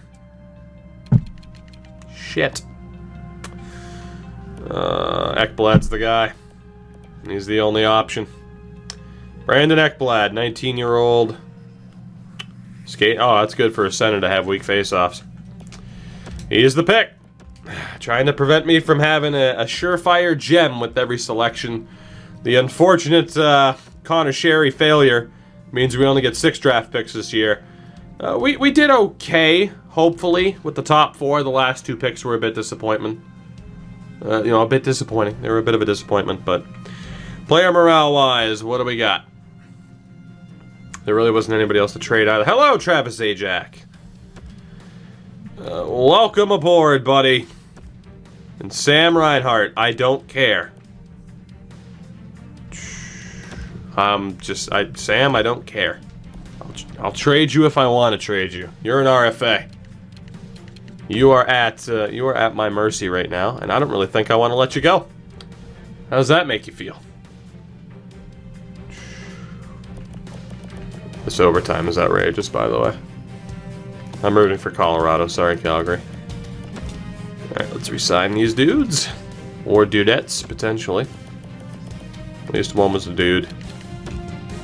Hey, both dudes. There you go. Assuming genders based off of names. I don't see too many women rocking the name Michael, but you never know. Or Temu, for that matter. Alright. Resign phase. This is going to be interesting. So goalie-wise, Linus Allmark is probably going to be dropped, and we'll see who else is available via free agency. Johansson's going to be dropped. Luukkonen probably spends one more season in the AHL. So we're probably going to need a new backup this year, and then Ian Scott's still there. So goaltending's pretty straightforward. Defense, I do want to re-sign Montour. We're going to let go of Bayreuther. It was just a random trade tack on. Jacob Bryson, hand him his ELC. Matt Hunwick can go. Matt Donovan can go. Ryan Murphy can go. Casey Nelson can go. Zach Redmond can go. I'll sign Casey Fitzgerald. That's his ELC as well. Brandon Hickey. I'm I'm going to hold on to him for one more season. Let's hold on to him for one more year. Dag, I'm keeping an eye on it at least. Lawrence Pilot. Ooh. You know what? I know it's due to morale, so. Matthias Samuelson needs a deal. Devontae Stevens did really well to go up in overall for no reason whatsoever. But I don't know if we're going to have enough space for him. His defense this year, 1, 2, 3, and then probably 4, 5, let's see, 6, 7. I need to re-sign Montour first and foremost. Let's see what we can do.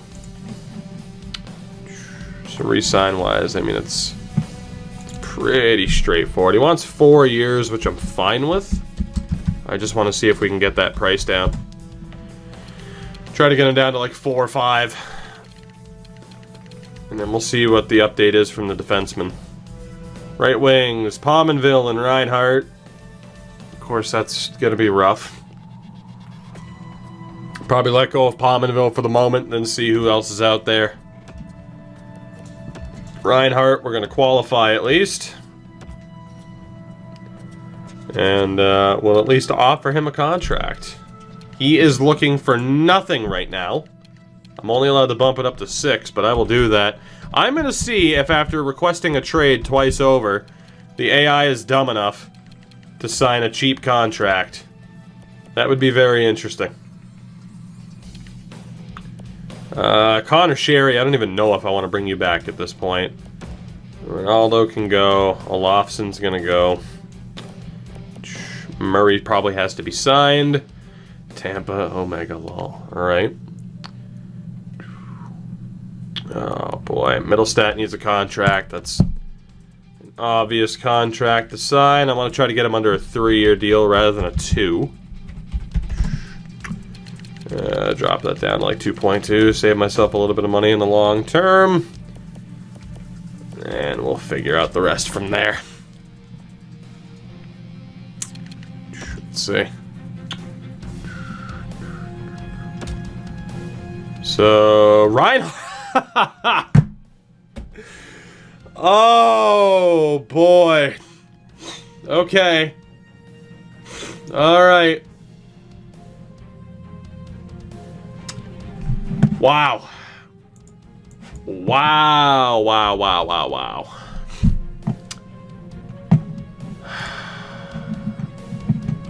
Oh, God.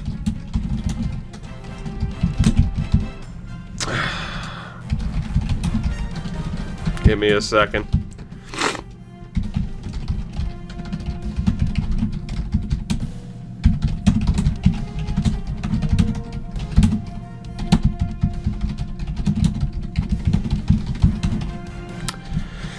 Let's see. Sam Reinhart was upset with me tanking to the point of requesting a trade twice. However, in the re-sign phase, he signed. He signed. Not only that, I got him on a cheaper deal because his overall was lower due to the morale. Tremendous. So not only did he resign, but again, his overall, because his overall has been lowered by the morale system, apparently Colorado's about to win. I want to hear the noise. Yeah, Calgary's done. Colorado's gonna win they're gonna win the West, aren't they? Colorado's gonna win the West. It's okay though, Flames fans, don't worry, because technically your team didn't tank. Or, you know, your team didn't slip up as much as Tampa. You got that going for you. It's so cool though to see the Avalanche kind of back up to that level. I mean, obviously they don't, you know, it's not like, hey, here's Sakic and Forsberg and Blake and Foote and Patrick Waugh, but it's still pretty cool to see them as a good team again. Especially because they rock the old jerseys again. Nico Rantanen twice, huh?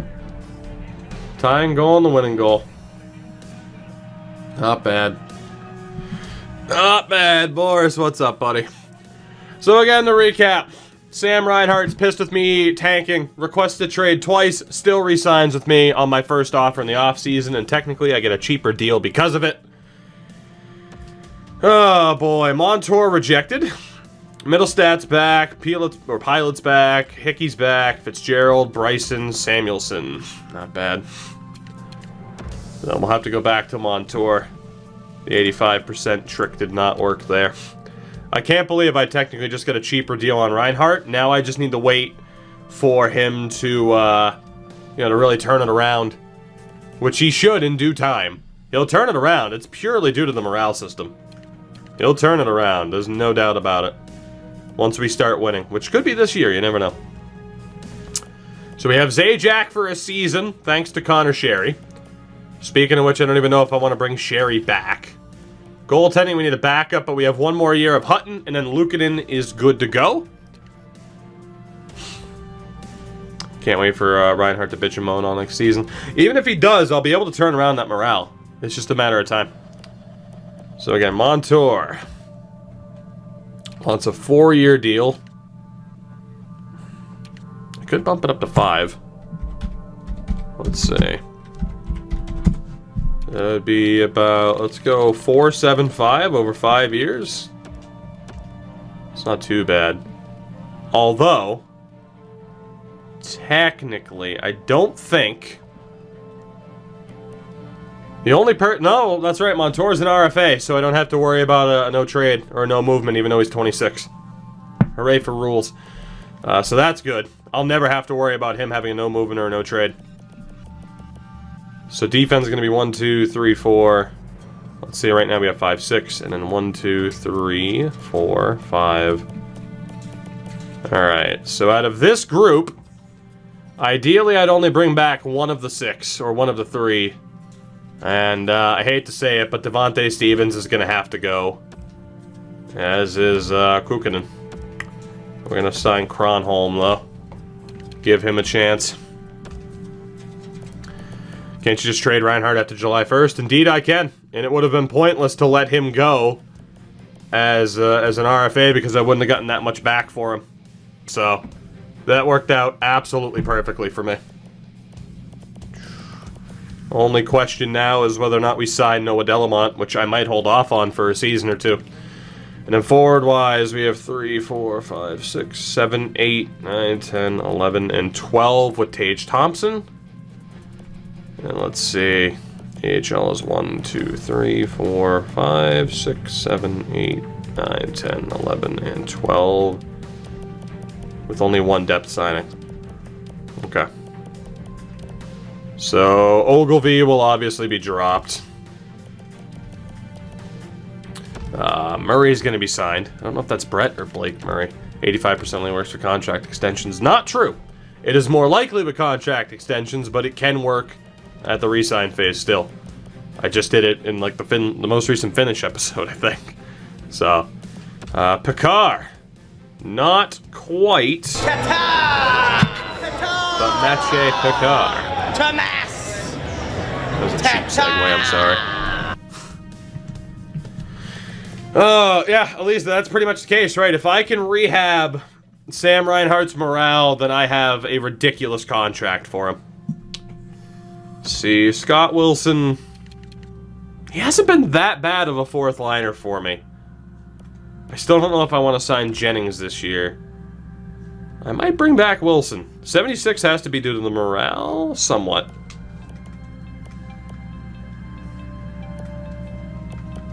I'm just trying to decide who I want to bring back. Bringing back Sherry might not be the worst idea. I wonder if that Habs fan is still drunk somewhere. Probably. He's on Twitter.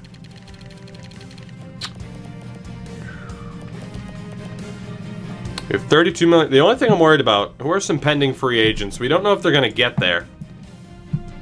But I'm wondering who some of the pending free agents are to see if it's even worth kind of holding out hope. It could be a good offseason for us. There's no, like, amazing gems, but there are some half-decent players that if we can get them on a good contract, we're looking pretty good. And then goalie-wise, at the very least, I'll be able to bring in a half-decent backup. Boy. Alright, let's think about this. Let's think about this. Forward-wise. So that's 4, 5, 6, 7, 8, 9, 10, 11, and 12 with Thompson. So Wilson hasn't been that bad. I'm going to bring back Tage Thompson, obviously. Only wants a 1-year deal. That's fine. Should have offered him at least a 2-year deal, but it's too late now. How did Andrew Kopp do this year? He was a random free agent signing for me. 30 points! It's not bad. Especially if he stays a fourth liner. And then Zemgus, 22 points. Right, and Connor Sherry we know hit 40.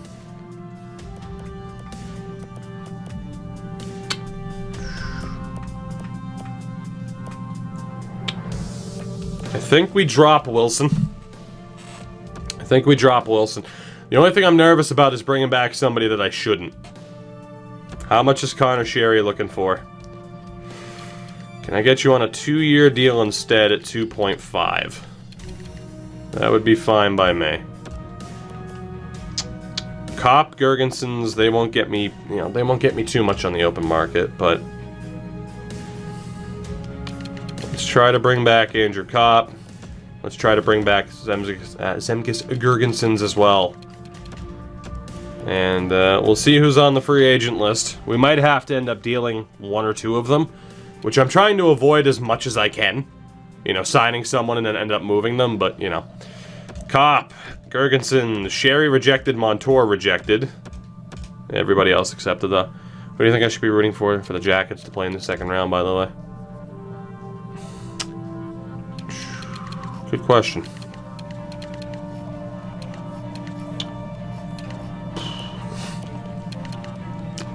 I would assume it would be a tough matchup regardless, so I don't even think it's necessarily hoping for the Blue Jackets that, that they get a specific matchup. I think it should just be, happy that they're there. I'm going to bump that down 5x5. Save a little bit of money on a long-term contract. And then Connor Sherry, again, try to bop it down to 2 years. I'll go up to 2.75. He's at least worth keeping. And we're good on that front. We're good on that front. Oh, menu lag. Oh, menu lag. Menu lag. Alright, Montour accepted. Connor Sherry is being a little bit ridiculous.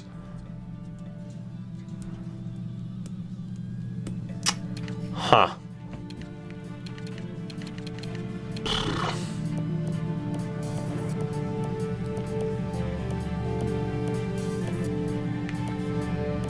I gotta be honest, I think we're gonna drop Connor Sherry. I don't really feel like giving Connor Sherry $3 million for 40 points. When technically, they're gonna be free agents that we're going after. But still, come on, 2 years, $3 million. I have a little bit of money that I can spend. I'm only allowed 1 big free agent signing for forward, defense, and goaltenders, so. Come on, Connor, you want to come back. Well, I'm not giving Connor Sherry more than $3 million, so he can walk. He can walk, and we'll see who else we get. I cannot believe he just rejected that contract. So free agency-wise,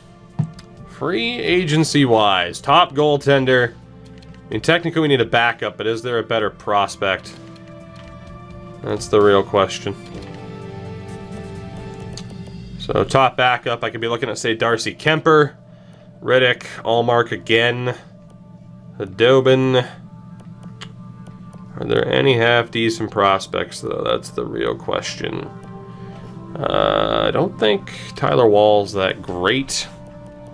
Bebo, Hayden Hockey, Van Pottelberg. Skarik is there. Skarik, I guess it is.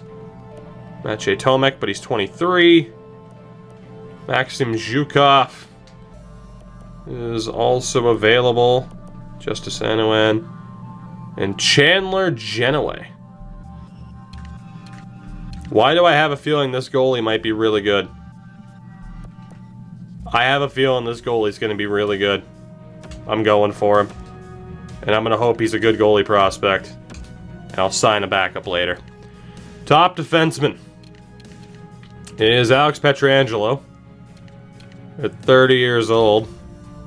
Eric Gustafsson, Jake Muzzin. Is there a better prospect? Bigris and Nattinen aren't looking that great. Let me check for a half-decent prospect here that might have snuck through the draft. I think 925 is still the lowest. Prisky, Shea, Holtz. Noah Dobson. I like that a lot. I like that a lot. Ferentz isn't bad, but Noah Dobson's available. Slava Demine. Yeah, Noah Dobson it is. I'd rather go for Noah Dobson than get a half-decent defenseman now. No doubt. Yeah, Noah Dobson it is. He's going to be my big-time signing. By far and away, I'd rather go for him than a Pietrangelo to help out now. And then forward-wise, again, I'm allowed one big... Oh my god. Go figure. I'm allowed one big signing or one big prospect from a defenseman, forward, and goaltender, of course. So, let's see if there are any half-decent forward prospects. We're still kind of playing it for the future. Cotton, Joel Farabee. What is with the AI horribly mismanaging their rosters? Matt Philippe, Mike Zimmer. It's looking like Oliver Wahlstrom. Okay, the Islanders really fucked it up. That's the only way to put it. Like, that is the only way to put it. The Islanders really screwed up. So, it's either going for Joel Farabee or Oliver Wahlstrom. Farabee had 38 points in 50 games in Sweden. And then Wahlstrom had 36 points in 49 games. Now, I'm a little bit biased towards Wahlstrom. Mismash, Kondelik, McBain, Gorniak, Sampo Ranta, Connor Hall, Curtis Hall. Whoa! Not bad. Not bad. Fonstad, Johnny Gruden. Is that Bogdan Shafagulin? Bulat. Bulat. He's a Devils prospect, though. Goddamn Bulat. Angus Crookshank. Ishikov. Yeah, I think we have our target. I think I have a target. I mean, it's either Wahlstrom or Farabee. I'm gonna go for Farabee on this one over Wahlstrom. He had more points in the SHL, so those are gonna be my big three. My big three signings. Didn't expect us to go all prospect-wise, but that's the way it is, and we'll be able to fill out the roster later. But I feel like that's much more beneficial for us to go for prospects right now over being like, oh, let's sign me freaking Kevin Hayes. So that's looking pretty good. And we'll see if we get the three. Hopefully we do. Genoway, the goaltender, has accepted. Dobson and Farabee. Perfect. We got all three of them. So now we go to August 1st. And from there I have free reign to sign whoever I want. I'm going to sim a little bit more ahead just to double check what what's happening free agency wise. And we'll take it from there. But right now we're looking pretty good. We're looking pretty good. Feeling alright.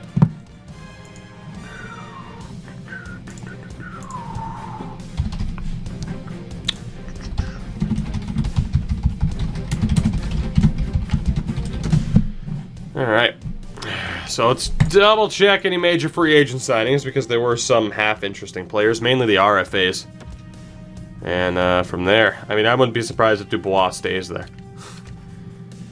Jared Spurgeon. Can we see the Jared Spurgeon? Jared Spurgeon, goal of the week. Watch this here, boy. Watch Jared this here, kid. Spurgeon. This is, put it in. Watch it. It's it out. It's What right a out. guy. He plays baseball. What a guy. Gets traded to Florida for Grigory Denisenko, and it's actually a really big trade. It's a really big trade. Signings-wise. Who do we have? Weidman to Montreal. Pominville to Dallas. Oliver Wahlstrom went to Vancouver. Mike Smith to Vancouver as well. Mismatch to Edmonton. Bogosian went to San Jose. Filipino to Minnesota. Corey Crawford to Los Angeles. Eric Holla and Mike Hoffman to Minnesota. Of course, we ended up with Farabee and Dobson. Anybody else? Kemper to Toronto. Pajot to Calgary. Sobotka ended up in San Jose again, I think. I don't remember if that's where we traded him or not. Charlie Coyle to Nashville. Mikko Koivu to Ottawa. Mike Green to Vancouver. Kevin Hayes to Colorado. And Sammy Vatanen to Vancouver. Damn. Jake Muzzin to Ottawa as well. Not too shabby. So again, to August 1st we go. I have free reign to fill out this roster as I need to. And then we're good to go. See what this roster's looking like for this next season. Which I'm feeling pretty good about. I gotta be honest. I mean, I know, it's kind of predictable with Buffalo to be like, oh, hey, let's kind of retool. But it's like, that's what they need to do. They have some shit contracts thanks to the Tim Murray era. M.E. Dog. Go lay down. We have an emote for this. It's called You Trying to Strong Arm Me Into a Walk. And it's not gonna happen yet. Soon, okay? Soon. Just be patient. Liverpool with a huge win today. Damn right. It was completely overshadowed by the crazy Spurs City game. But I will take it. They beat Porto 2 years in a row. And I'm feeling good. All right, so we have $26.8 million to work with. Draft pick-wise next year, we have 3 second-rounders. So I'm going to have to trade down or up at least once. We need a backup goaltender because Luukkonen's going to have one more season in the AHL, and then Hutton's contract will be up. So at least we have a plan there, but I need one more goaltender. I need a backup. Defensively, I mean, obviously, it would be ideal to have another NHL-ready defenseman. But let's see. 1, 2, 3, 4, 5, 6. Alright, so I need probably 1 or 2 depth defensemen. And a backup, or just defenseman in general. And a backup goaltender, first and foremost. Doggo Cam, I'll do it in a second. I don't want to give her too much attention because she's really trying. Oh my god. So the rule is only one big signing, but I've given teams a month to sign Alex Pietrangelo and he's still there. So, I think I'm going to go for him, because I think that's only fair. Teams have had a month to sign him. I think I should be allowed to have free reign. By far. We're also going to be looking to bring back Allmark to play him in the backup role yet again. So we'll give him a 1-year deal at 1.25, and then again, Luukkonen will take over next year. I mean, again, I don't know why Pietrangelo, Gustafsson, Braun, and Tyler Myers are still here, but I feel like after a month wait, the fact that they're still here, I think I'm going for them. Devon Taves is there as well. Are there any other good prospects? I can't believe that they're still here. That's like the latest I've seen a defenseman the caliber of Pietrangelo still be there. There's still some prospects there too. The AI must be horribly mismanaging their rosters. Horribly. Like, that is the only explanation. Kevin Ball's low 4. It's not too bad. Of course, a lot of created players too. Terry Kane gonna be back in the semis. I think he's out for the rest of the year, isn't he? Let me take a look at our defense really quickly. Just because there's already going to be a half-decent chance that I have to get rid of somebody. but we're going to see for sure how many guys we'd have to get rid of. So I have room for one more top 4 defenseman. Okay, I have room for one top 4 defenseman. Perfect. So we'll sign one of them. It's probably going to be Pietrangelo. And then I'll sign probably 1 or 2 other depth options. So I think I'll be signing Pietrangelo and Kevin Ball. I cannot believe Petro's still there. That's hilarious to me. I mean, it's down to this top 4 here. Let me take a look at Justin Braun just for the hell of it. 16 points. Ooh, no thanks. Tyler Myers, 24 points. Not too bad. Hits and blocks. Tyler Myers isn't too bad. Eric Gustafson. Not really physical. Blocks a lot of shots, though. 33 points. Not bad.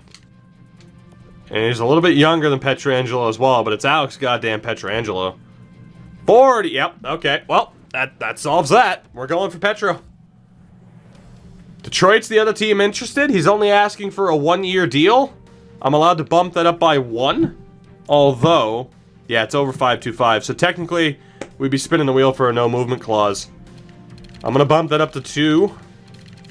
And we're going to go 675 for 2 years for Alex Pietrangelo. And see if that works.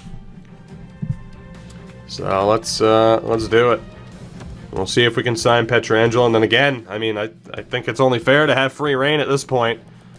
We're also going to go down and try to sign Kevin Ball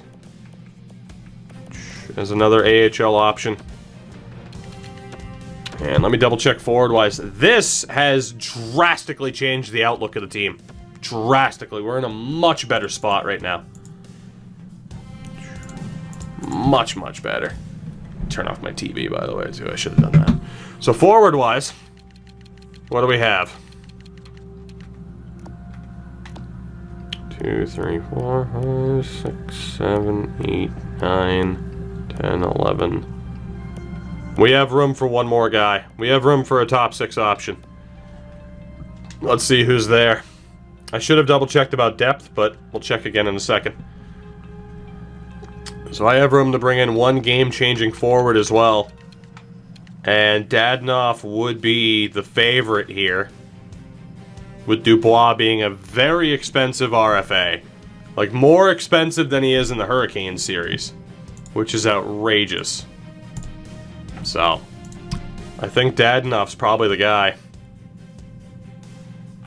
Let me double check. How has he done lately? 63 points last year. Not bad. Not bad. 20 goals. What's he looking for contract-wise? Okay, so 3 years kind of sucks. 3 years at $5 million for Dadonov could really suck. He'd be in no trade clause territory. Pietrangelo's in no movement clause territory. So I'm gonna go 3. Yeah, I'm gonna do this stuff. 3 years, $5 million for Dadonov. We still have all the cap space in the world. Let's do it. And let's double check for any half-decent prospects. It would have been cool to bring Tyler Ennis back to Buffalo, but that's not the type of move we needed there. Any other half-decent prospects? Bunch of 22-year-olds, but I don't think we have anybody major there. Altar Barmakian, Barron, Bryce Misley, and Kondalek. I don't remember. Or Kondalik. I don't remember how good they are.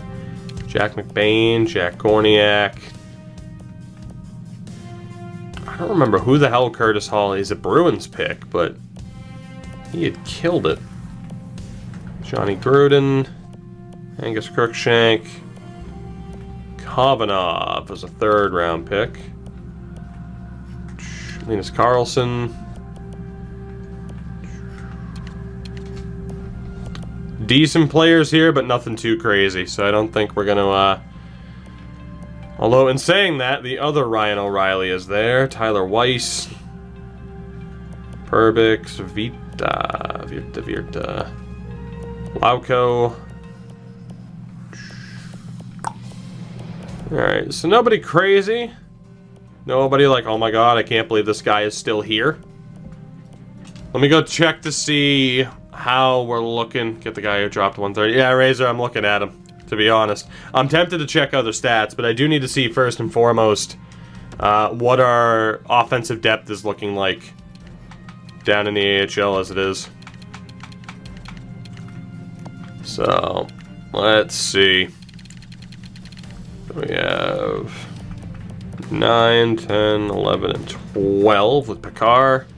2, 3, 4. Porchenko, 5, 6, 7, 8, 9, 10. I need to sign like 4 or 5 forwards. So we're gonna see who we can get here to help fill out this roster. Now, NHL-wise, I mean, Dadonov is the one guy that we can get. But, yeah, looking at these top prospects, it's going to be the way to go. So, I might just base it off of who put up points, because a lot of it's just a pure toss-up. And obviously, we'll base it off of age quite a bit. Maybe not even the 22-year-olds. We'll look at the, like the 20-year-olds that have a little bit more time to develop in the AHL for us. So, Sampo Ranta, not too crazy. 16 points in 55 games in Liga. Bryce Misley, 29 goals. 29 goals in the SHL. I don't know how good this guy is, but I'm signing him, because that's impressive. Kondalik, 45 points in 58 games in Liga. We'll give him a chance. Let's see. McBain, meh. Gorniak, meh. We're going to sign Curtis Hall because he tore apart the WHL. And I think we'll sign one more guy. What? Jesus Christ, the reverse Brandon Peary. 20 assists. Ridiculous. Fonstad killed it as an overager. 113 points in 71 games. And then Johnny Gruden had 32 points in 57 games in Liga. Angus Crookshank, meh. Curtis Douglas. So it's like 6'8", by the way. Alex Kovanoff's definitely a pick.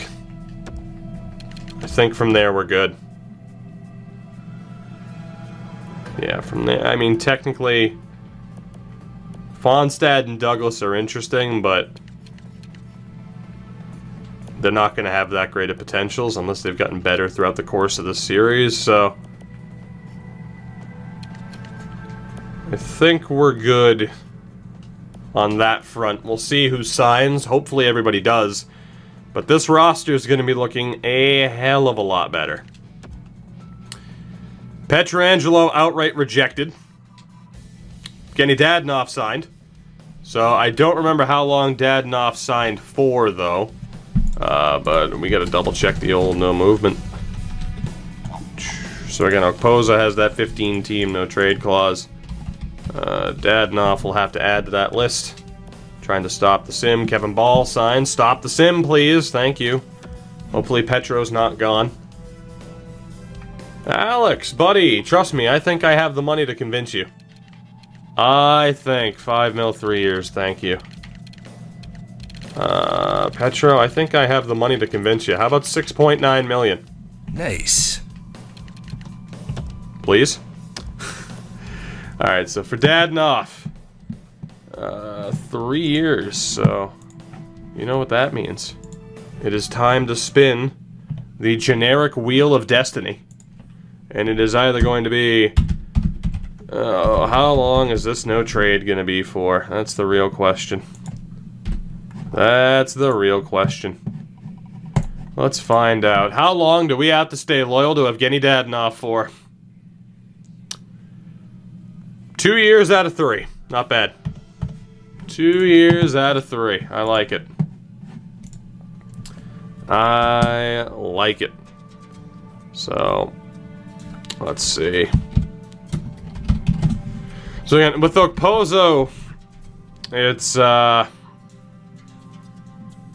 tough to say because his no trade clause is on for the rest, the rest of his contract. So So the real question is, we're going to go between, I think, a 3-team and a 25-team trade list. So let's figure out how big of a no-trade list this is for Dadonov. I think it's going to be between 3 and 25, which again is outrageous, but we will we'll do what we can. I knew I was going to mistype. 20, 21, 22, 23, 24, 25. Beautiful. How many teams on this no trade clause, Daddy? How many? Please don't be that many.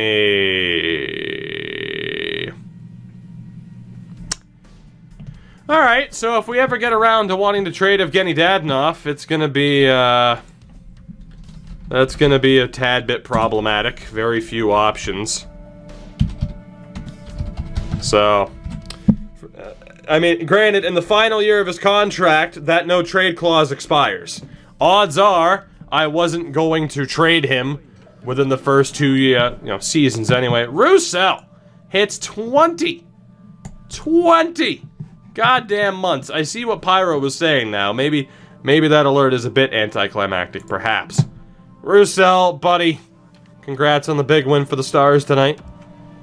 And again, I appreciate you. Linus Allmark, I appreciate you for re-signing.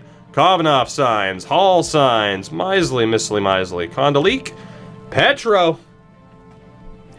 So we got Petrangelo too. Beautiful. Beautiful. How he was still available a month into free agency, no idea, but I'll take it. I will take it, and I think our roster is set. Roussel, though, the 20-month. It's insane to me how many people have been subbed for almost like the full 2 years. Nuts. Absolutely nuts. 20 plus should be the pop Stone Cold got when he helped Mankind win the title on Raw.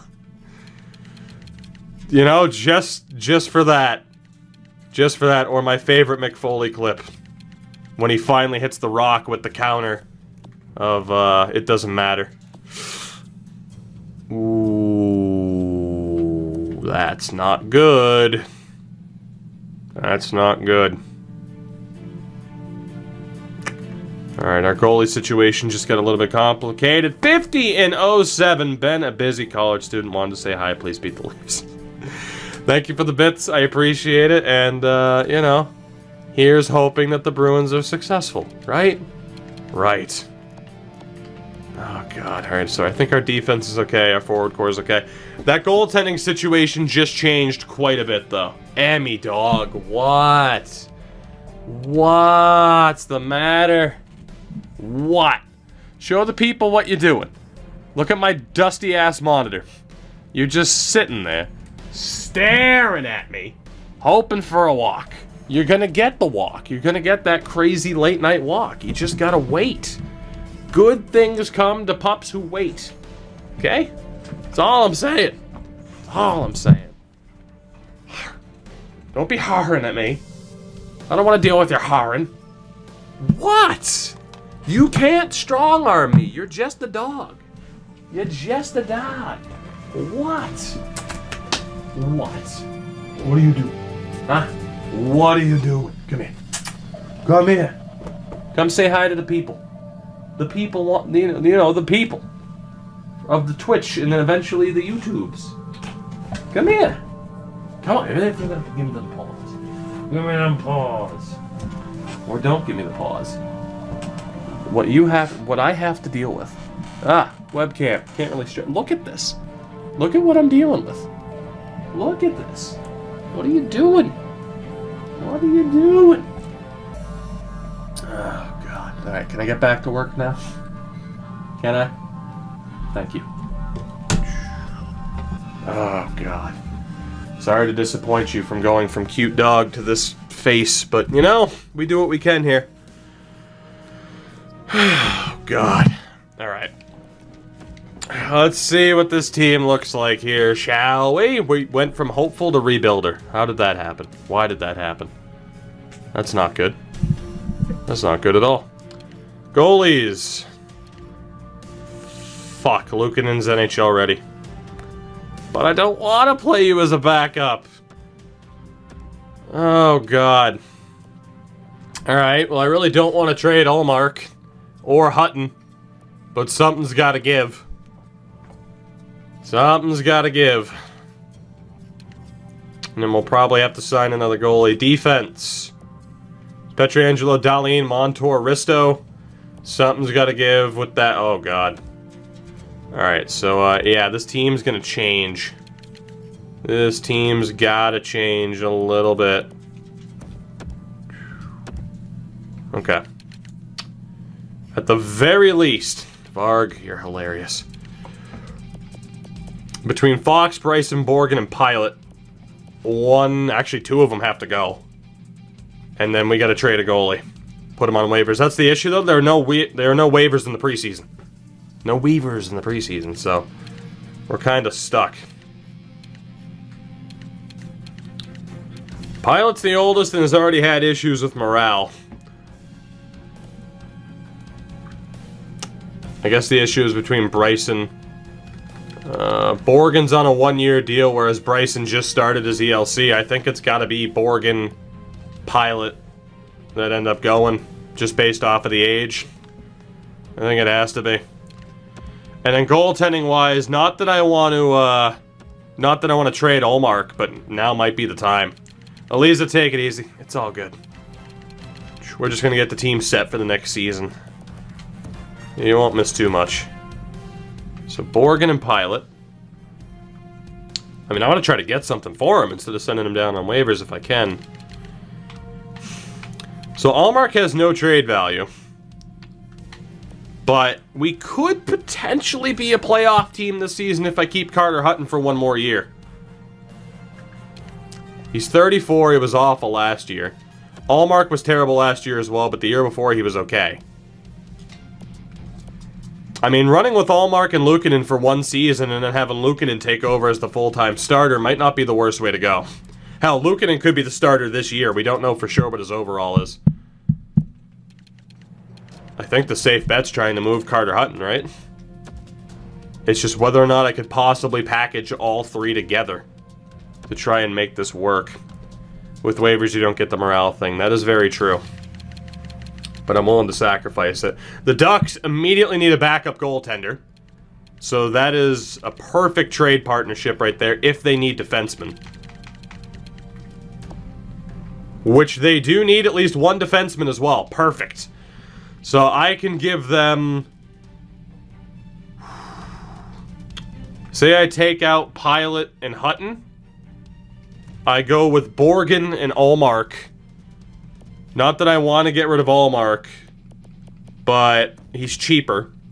So we go with Ullmark and Borgen to the Ducks. They need both players, or could use both players, technically. It's just whether or not salary cap's going to work for them. I'd be willing to take back a third-round pick for the two of them, just to get rid of them and get something back.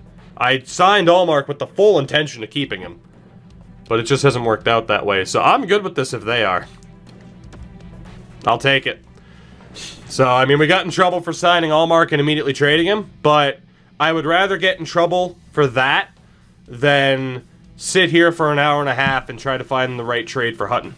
It probably wouldn't take an hour and a half, but that's our first warning about it, so I'm not too upset. I shouldn't get in trouble for dealing Pilot, because he was a re-sign and not a free agent signing. So we should be okay on that front. I mean, we're definitely going to have to move picks next year, too. But I'm telling you, man, this team's immediately looking better. So, who wants a Pilot? Arizona, do you need a top 6 defenseman? Again, I don't want to trade anybody a player that they don't technically need. I'm trying to help out the AI as much as I can, because Lord knows they need all the help they can get. So, it's not only about imposing rules onto myself. I mean, fucking look at that. Look at that disaster. So, I mean, it's not only about trying to limit myself and make it more challenging for myself, but it's about trying to help the AI, you know, saving the AI from themselves, essentially. Now, of course, not every player has to play within a defined role, but for a team to have fucking 12 NHL-ready defensemen, that's not exactly how teams in real life set up their clubs. Like this, for example. How many? 4, 1, 2, 3, 4, 5. I mean, 9 NHL-ready defensemen. Yeah, that's, you know, it's close. I mean, some teams do have that, but probably not the wisest decision. Damn, Columbus doesn't work either. There's got to be a team that wants this guy, where they need a little bit of defensive help. There has to be. Although apparently not, because everyone and their mother has 17,000 defensemen signed. Good lord. Florida? No. Los Angeles.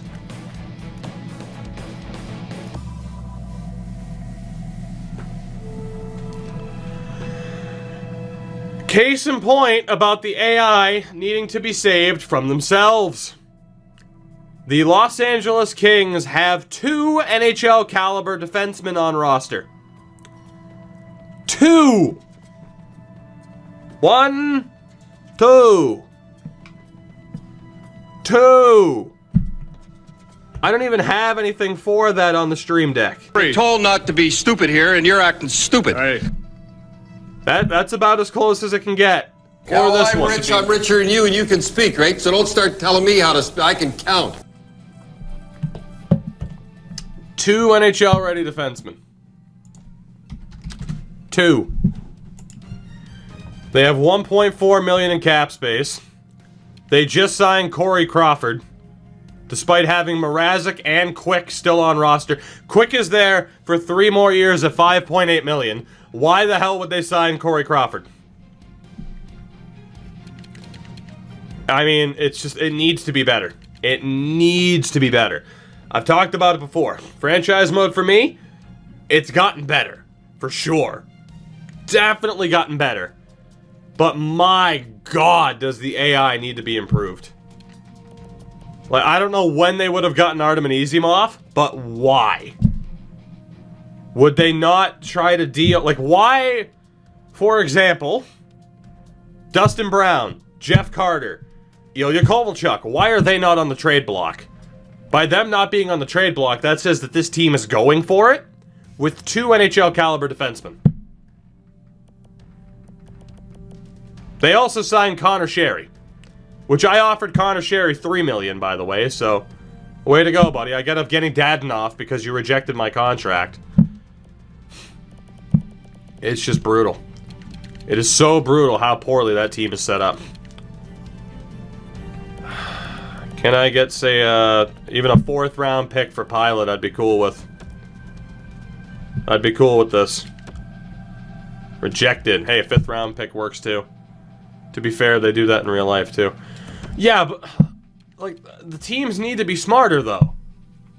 Again, like, there are certain examples where, like, oh, you know, teams being dumb enough to still, you know, press forward when they shouldn't. Yeah, that happens in real life. But for an engaging franchise mode, and Razor, I get what you're saying for sure, right? I'm not being like, you're an idiot and you're wrong. No, I get what you're saying. It is realistic in a way for the LA Kings to be like, oh, we're going for it. But, like, the AI needs to be a little bit smarter to create just a little bit more of a challenge. I mean, I think the big example right then and there with LA is why the hell did they sign Corey Crawford? Like, that's the big mistake. They had no reason, in terms of, like, you know, saying, like, oh, Dustin Brown, Kovalchuk, Jeff Carter, we're going for it. It needs to be, okay, yeah, you can go for it, but why would they sign Corey Crawford? Why would they sign Connor Sherry? That money should have gone to defense. Like, that is inexcusable that it didn't. Like, that obviously crosses the line of realism to just this AI is not good enough at all. I know EA was salivating over the Lightning getting swept so they could defend their fucking playoffs. And I mean, hey, that happens, right? But again, and to be honest, it's the same conversation that you could have with the gameplay over FIFA, over MLB, for sure. I've been having that conversation for 2 weeks over NHL. You need to make a, you know, you need to decide when too much realism is going too far and putting the game into a bad state. It's the constant mix of realism and a bit more arcadey fun that every game, including MLB, tries to hit. They try to hit it somewhere in the middle, and they always seem to fail. And it's bad enough when it's not just the gameplay, it's something like this. You can justify Los Angeles going for it, but signing Corey Schneider, or Corey Crawford, signing Tyler Toffoli was already there, signing Connor Sherry when they have no defense, like, that's inexcusably poor AI. Now, in fairness again, some AI GMs are that dumb in real life. Or, you know, some GMs... No, Emmy's still right there. She wants to go for a walk so badly. And she will be. She just needs to wait. Right? Some real world GMs are definitely that bad. But if that's the case, I only want to see AIs that bad on easy mode. Give me an easy mode. Give me a hardcore mode. Where the AI is ruthless. And they rarely make a mistake. The AI there is not going to be like, oh yeah, we need Corey Crawford when we still have Jonathan Quick. No, they're going to be like, okay, defense. Start offloading these contracts. Get younger. Like, I want... You know, if you want to have the AI be this rough, I mean, you already have like a hard trade, trade difficulty. I want a difficult version of GM mode. I want to be challenged. For me to have a challenge in this game mode, I mean, shit, you've seen this rule list, right?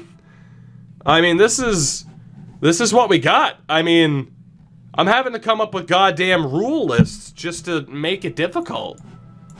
It's crazy. So, they should have blown it up and rebuilt. I mean, like I said, you can justify them in a way, still wanting to go for it, but then some of the free agent moves just don't make sense at all. Which, again, the argument could be, oh, well, they're a terrible GM.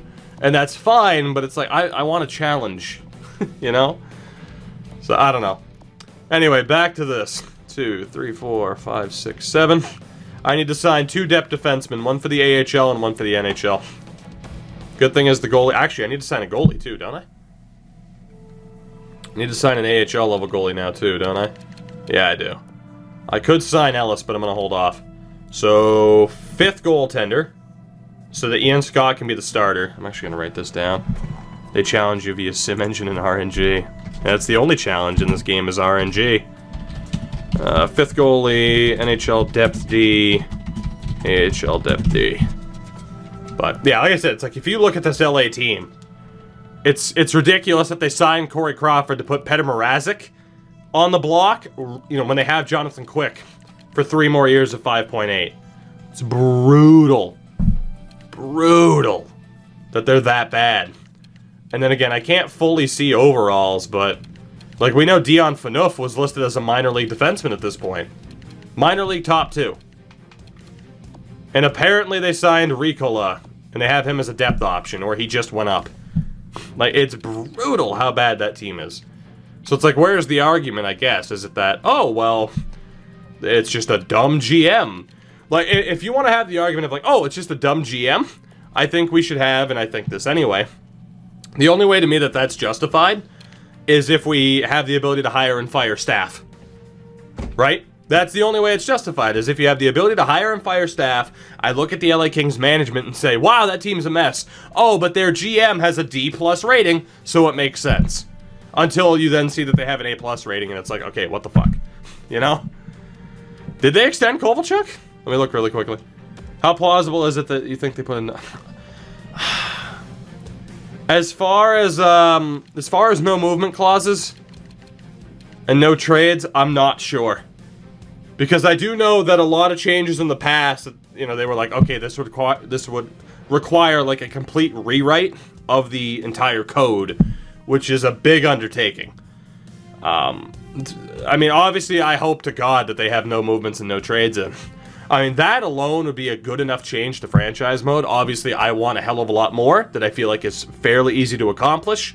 And of course, changes for franchise mode literally include having better rosters in terms of overalls and potentials. Like, I don't know if they realize just how much of a difference that makes in franchise mode. The full butterfly effect of, you know, having proper overalls and potentials, or at least more realistic. Oh my god, they did extend Kovalchuk. Yeah, I'll be sending... When would you say I started this little rant? 15 minutes ago? I'm gonna mark down 2 hours 15. remind me, even if I forget, like on Twitter tomorrow, let me send this part to people at EA and just be like, hey, watch this, let me know what you think. Let me know what you think. Because this is outrageous. I can't believe they extended Kovalchuk. Is there a reason for them to have extended Kovalchuk? Is he doing well? He's doing okay. But all the more reason as to just questioning the build with that team. They literally don't improve it, which is why Tuga needs a page of rules and a wheel. It'll be a DLC in 5 years. Again, like we can sit here and dissect what's wrong with this roster, right? And like I said, the only justifications for why that team is on such a bad path right now don't exist within the game's current state. You would have to tell me it's NBA style and that, you know, the GM of the team has a letter grade and he's terrible. That's the only way. Pierre-Luc Dubois every time is an RFA. My God. Let's see. So I need a fifth goaltender. It needs to be somebody on a year contract. So I'm going to look at a veteran. Like Al Montoya. Jeff Glass. Mr. Glass. Richard Bachman. John Muse. The Hamburglar. Or Eddie Lack. Aaron Dell. Pavel Francouz. I can listen to your EA rants all day. I completely agree with you. Apparently you're not alone in that sentiment, because I'm pretty sure that's the only reason why I'm on as little of a platform as I'm on. It's just, hey, I can, you know, talk about my dreams for this game that I've had since I was a kid over and over again. This is why I play FHM. I mean, again, I obviously like FHM. I obviously play a decent amount of FHM, but this is always going to be the home base, right? Why would they spend programming time and money to fix a game that makes them no extra money? And again, that's why I am, you know, banging the drum so hard for the NHL franchise to put that little bit of love and attention into franchise mode. Because if you look at, that's the one way you can compete with the games that have a bigger budget. You can't compete with MLB The Show's budget. You can't compete with FIFA's budget or Madden's budget. It's not going to happen. But these little things that they can do to win over parts of the audience that really don't cost anything resource-wise. I mean, yeah, franchise mode, that takes time. But in terms of having better rosters, in terms of overalls and potentials, in terms of having roster sharing at the very least, but that's the one spot where you can compete, is with franchise mode and with putting that love and care into rosters. You look at FIFA. Year in, year out, there are complaints. Whether it's fucking MGH, whether it's that frickin', I think he's Australian, he's got the big ass jaw. I like his videos a lot, he does rebuilding stuff. You'll know who I'm talking about. Every year, there are videos what they're not doing with career mode. Career mode's the same every year. Madden, it's pretty much the same every year. They added player archetypes this year, which I actually kind of like, but that's about it.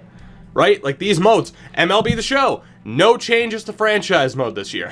This is the one area where NHL, Jared HD is who I was thinking of, not Sparring DK, but he is another FIFA YouTuber, Masterbucks as well. This is the one area where EA NHL can be like, oh, okay, every other game franchise is going away from franchise mode. We're still going to put time and effort into Ultimate Team. That's a moneymaker. But my God, let's focus on this aspect and make other career mode, fans of franchise or career mode on other games jealous. And that's what, like, FIFA YouTubers have done. Like, they make videos every year looking at, oh, here's what Madden has that we don't. Here's what NHL has that we don't. You remember the start of the year where people were looking at the scouting for NHL and saying, holy shit, I wish we had that in Madden. Holy shit, I wish we had that in FIFA. This is why I care, man. This is the one area where NHL can win over so much good press and good faith from the community. Now, of course, in terms of Ultimate Team, in terms of gameplay, there's always going to be negativity. I mean, in terms of them fixing puck ragging, I wish. Obviously, there are certain aspects of the gameplay that I'd like to see improved that should be improved. Certain aspects of Ultimate Team that should be improved that I'd love to see improved. And obviously, there are other modes too. Razor just mentioned Be a Pro. That absolutely deserves love. And that's kind of what I'm saying, right? I mean, Be a Pro-wise, FIFA's player career is awful. It's been the same thing for so goddamn long. They still have the journey or whatever, but meh. That's more about Ultimate Team to get your special Alex Hunter card. You look at Madden, they don't even really have a player career. I mean, they do have a player career mode, but who the hell does the player career mode in Madden anymore? Maybe 10 years ago, when it was Superstar mode and you started off in college. Like, that was fun. I fucking loved that version of Madden's Superstar mode, essentially. You look at MLB with Road to the Show. Road to the Show is really good, but it's also not that great. It's just, it has everything that you would expect it to have. It's very simplistic, but it executes that simplicity very well. NHL, like, this is the one area, man, with Be a Pro, with franchise mode, with actual dedication to the rosters. Like, this is where you can make up that ground, because you're not going to make it up with the total budget. You know, you're not going to compete with Madden and with MLB, with FIFA on that budget. You're just not going to do it. Philar, thank you for the 5-month. Welcome to the rant. How the hell are you? Damn it. 2K cornered the Be a Pro market. Maybe, but I don't think it's unobtainable to even match them. Because how many people... there aren't that many people that I've heard of that play 2K a lot that are big fans of, like, the playground and everything like that, you know? Long Shot and Madden also rewards Ultimate Team cards. Very fair. I meant to bring that up, too. I did mean to bring that up when I mentioned, the journey and everything. I think you guys get it, right? I think you guys get it. The problem is they know they can do minimal effort and everything besides Ultimate Team, and know they're going to make fuck tons of money. And, yeah, I mean, that is the issue with sports games right now, right? Everybody knows it. I mean, no one's saying that they put zero effort into other modes, but they do. Emmy, please go lay down. They do put minimal effort in, and in a way, you can't necessarily blame them. But the issue is, these games aren't free to play every year. If they were free to play, we really, as consumers, wouldn't have much of a, much room to really complain when it comes to microtransactions being so prevalent. But it's a $60 game every year, $80 if you're in Canada. It's like, sure, microtransactions, the mode can be its main focus, but $60 game, everything else has to be there, or you're going to leave your consumer base feeling like they didn't get the best bang for their buck. So, I don't know. If Be a Pro had at least small cutscenes. I agree, AJ. I mean, that's the thing. They could improve Be a Pro without having to do that much work. Now, again, I'm not a game designer. I have no experience in that. I do have some friends who do have experience in that field. And, hey, maybe the system... I'm sure the systems are a little bit different, but in terms of fixing Be a Pro... I mean, people always use the, oh, well, they have 20 eggs and 17 baskets, so what gets the focus? Even 1 or 2 eggs in the Be a Pro basket would make drastic improvements upon what we have, because it's regressed since the Live the Life days. So, I don't know, man. At least those games don't claim to have the most polished title, right, Swartzy? In fairness, that was a review, which is outrageous for MLB, but what are you gonna do? Considering one of the Madden devs stated that EA refused to improve in areas aside from and that's what I'm saying, right? Is if clearly Madden's focus, EA's focus, Ultimate Team, NHL has that ability to make up that ground, and I really, really hope that they do over the next couple of years. There's no reason not to. I think franchise mode again took a very big step forward. And I'm hoping with whenever the hell I get my hands on NHL 20, if we have to wait until the awards to start hearing news about it, whatever. I just hope that, there's promise here. In terms of, again, easy improvements to make for franchise mode. Maybe not easy, but relatively simple improvements to franchise mode that can make it better. And in my opinion, I mean, NHL franchise mode is already here. Like, Madden's is like, Madden's is okay. FIFA's is very addicting, but that's because they nailed the formula, but then they haven't improved upon it, so that, it's just, I still enjoy it, but it's very meh. And MLB is the same thing, right? Like, it's good, but it could be so much better, and they didn't do anything to it this year. So, hot take, I'd be willing to spend $100 for a complete NHL game. I got NHL 19 for free due to my affiliation as an EA Game Changer. I would pay money. I'd say, no, screw the free copy. Here's my cash because you made some solid changes to franchise. I'd do it. Hell, Be a Pro too. I'm not a big Be a Pro guy, and even if they make the changes, I don't think I would be, but there are so many people who love Be a Pro. Whether it be just fucking content creators or just the average Joe sitting on the couch. It's like, something for them. Anything for them. It's just, whether or not, like, okay, as a consumer, as a realist, Ultimate Team's always going to be number one on the list, right? But if you prove that you care more about the rest, or at least seemingly care more about the rest of the game aside from Ultimate Team, more than what MLB shows, more than what FIFA and Madden show in terms of how much they care, we'll see. What Tukey isn't saying is this is NHL 20, but has 19 coloring. Trust me, if this was NHL 20 and it was the same thing as 19, I would be a happy boy. Do you think these things could be addressed, be worked on for next-gen consoles? I mean, I'd like to think we wouldn't have to wait until next gen, but we're on the horizon of next gen, as crazy as that is to say. It's fucking 2019. The Xbox came out in what, 2013? When did this come out? It was 2013, wasn't it? Yeah, May 2013. So, I mean, we're on the horizon of these new next-gen consoles, so Be a Pro needs World Juniors. I mean, there's so much that could be done for Be a Pro and for franchise mode involving World Juniors and just making it a more elaborate world. There really is.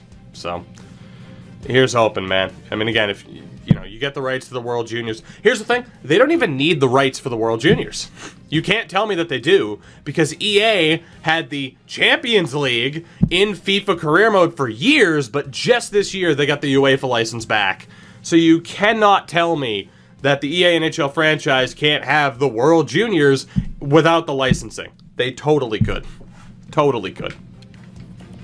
It's not even close. They absolutely could have it if they wanted it. And really, for me, there's no reason as to, why they wouldn't. So, to get back on board with this, I'm either going to sign Renat Valiev, who had 17 points in the AHL last year, or William Lagesson, who had 16 points. But you know what? He is handsomely Swedish. So we'll sign him. They can just call me a sports tournaments, pretty much. It's too much work. I mean, hey, that's what I'm saying, all right? It's like, oh, right, hockey. Yeah. How did that... oh, yeah, that's right, Los Angeles. That's how that tangent started. That's how that tangent started. That makes sense. I'm like, how the hell did we get there? Oh, God. Who else are we going to sign? I need a minor league top two. Paul Ledoux.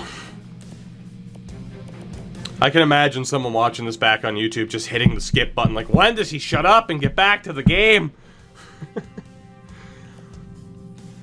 Clendenning, Trevor Carrick, Dean Kukin, Schlemko.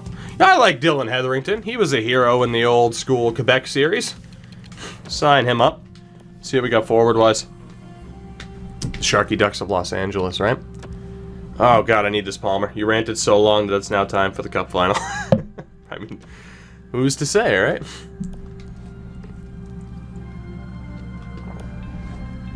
My throat was just screaming out for anything. Like, please, Palmer, water, anything. All right, let's up. Emmy, go lay down. I don't want to yell at you, but Jesus Christ. Go lay down, pup. We're going. I take you for a W every night. Every night. Settle down. Let's see. 1, 2, 3, 4, 5, 6, 2, 3, and then fourth line 1, 2, 3. That's perfect. Shit. Okay, that kind of sucks. I gotta get rid of a fourth liner. As much as that sucks, I do gotta get rid of a fourth liner. Picard, Thompson. Oh, that sucks. Mathieu Picard is looking like he could be pretty good. Tage Thompson, who had 20 points last year. Andrew Kopp, who had 30 points last year. Or Zemgus Girgensons, who had 22 points last year. I feel like it has to be Girgensons. Kopp was the best. Thompson has a chance to get better. I think Zemgus finally has to go. I hate to say it, but I think he's the odd one out. And I need a depth forward other than Farabee, since I'm allowed to play depth forwards at the NHL or AHL level. So, let's see if we can find a home for Zemgus Girgensons. Where do you predict Kapanen goes next year? Toronto. I think they'll trade other people. I think they'd rather trade other people than get rid of Kasperi Kapanen.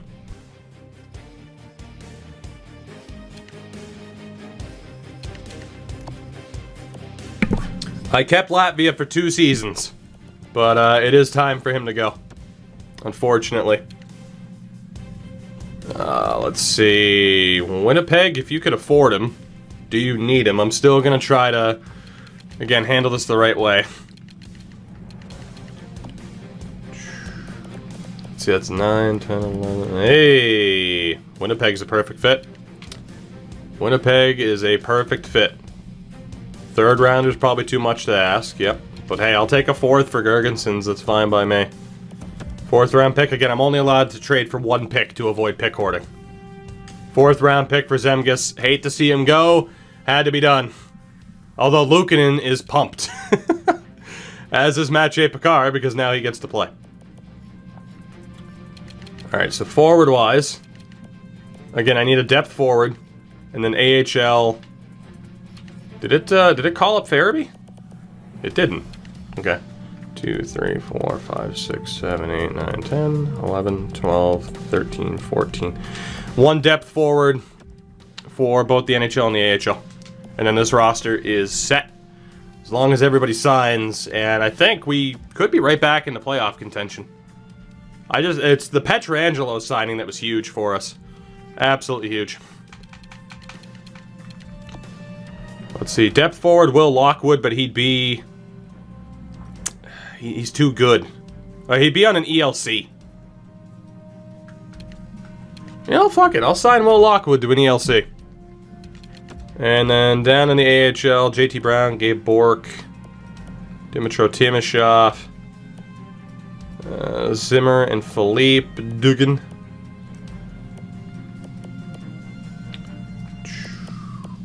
Anakainen.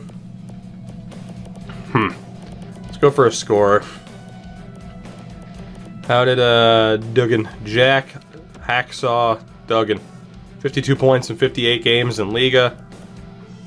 Zimmer, 35 points. Philippe. Oh yeah, we're going for Duggan. Hacksaw Jim Dugan. Sign him up. We should be good on that front. Now we have a lot of cap space. So to be honest, I think I'm going to kind of cheese it a little bit and sign that 1 veteran to a max deal. I mean, I know it's kind of technically cap circumvention, but what do you want from me? Gotta do what I gotta do. And at the very least, it's going to go to Patrick Eaves, who's a family man and has a great beard. So just in case we want to sell a little bit, we need to bring him in for this year.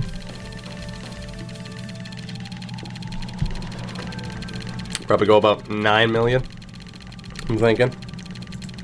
And again, this roster, after that massive distraction, is just about set. Which is pretty nice. Yeah, that works. Alright, so let's see these guys sign and then take a look at what our roster is going to be heading into Season 3. So, I mean, tanking last season didn't work out tremendously. It wasn't the initial plan to tank to begin with. But it worked out pretty well. And then obviously the major free agent signings that presented themselves a month into the offseason.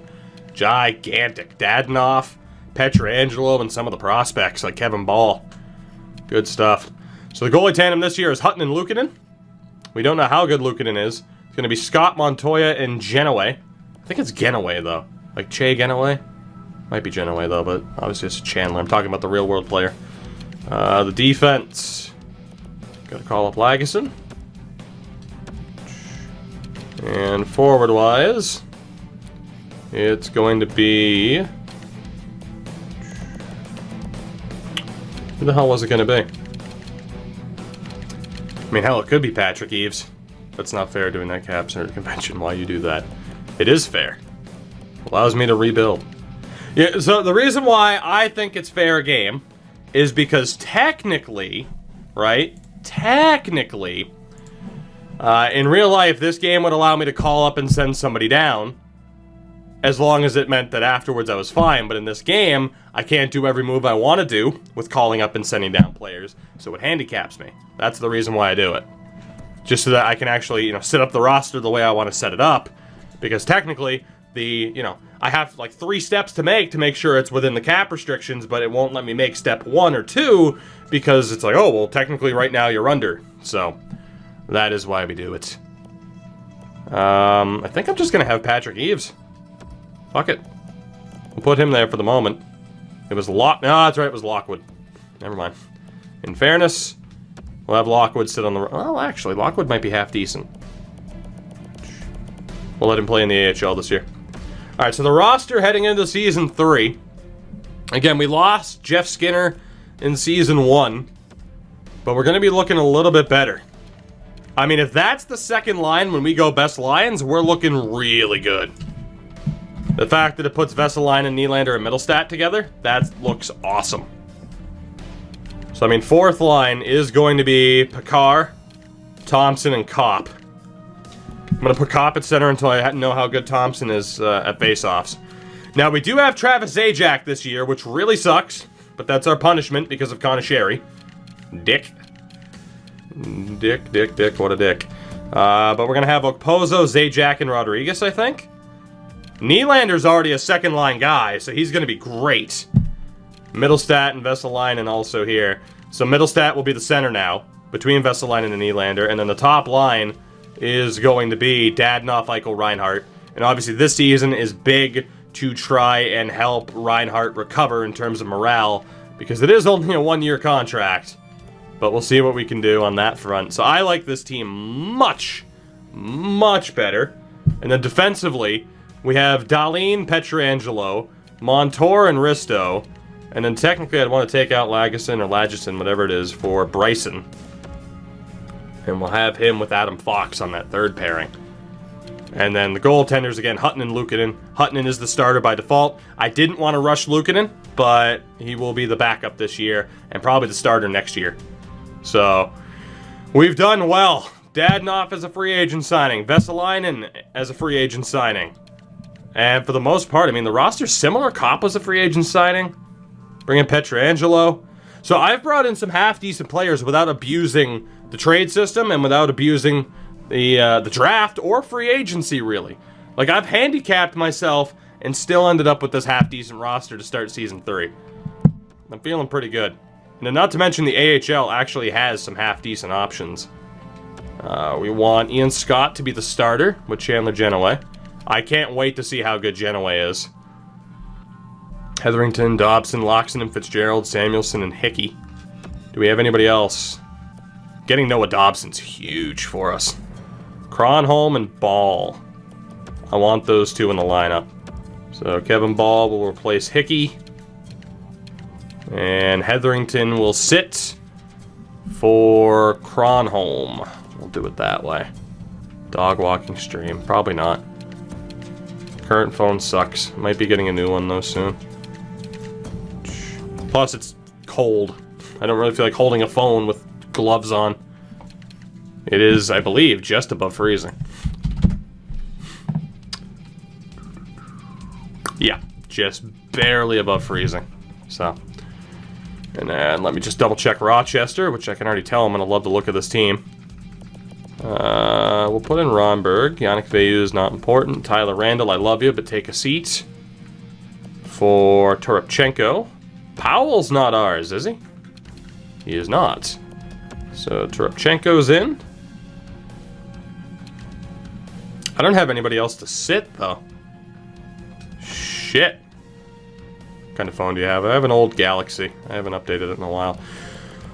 Okay, this is going to be a little bit tough in terms of who plays where. I need to wait to see what certain potentials are on a lot of these guys.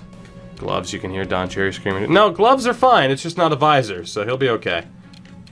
I think we're going to have this roster start. And,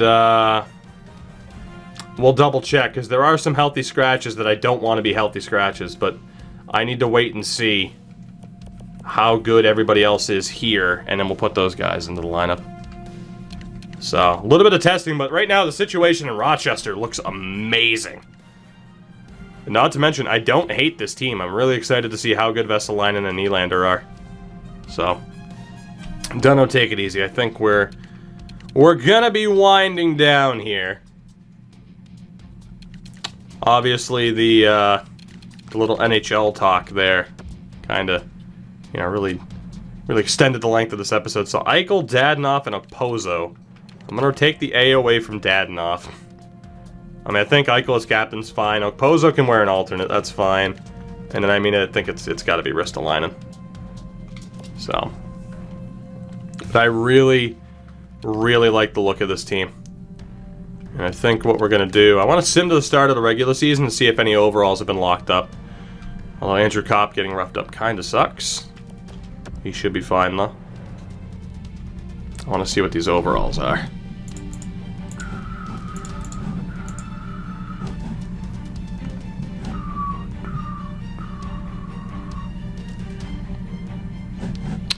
Do you guys recall when I sent Reinhardt that deal, was I offering him a little bit more than what he wanted? Like, was he asking for like 3.2 and I gave him 3.5? I'll probably be able to tell if I just look at what his actual... Jesus Christ, Vesalainen. I know it's the preseason, but goddamn. He's at least high ratty level. So I signed him to 3.65.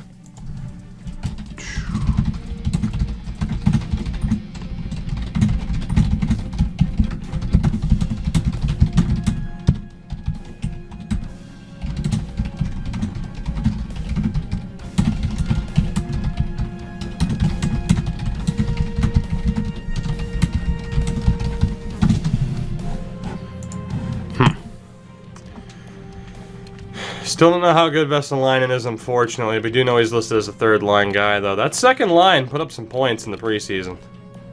I think this team could do very well this year. Sucks we still have Okposo, but I think Kyle Okposo is going to be here for the duration of his contract. I think he's untradeable. It's not even worth buying him out. He's not taking away a roster spot from anybody. We're looking good. I have so much more confidence about this team moving forward. But I think we'll stop the run there, go through Season 3 at a different time. Of course, I'm still going to need, you know, challenges for the team and individual player for this season. But then again, let me just take a quick shot at the Buffalo Bills. That's all that the eventual comment section on YouTube is. They're terrible.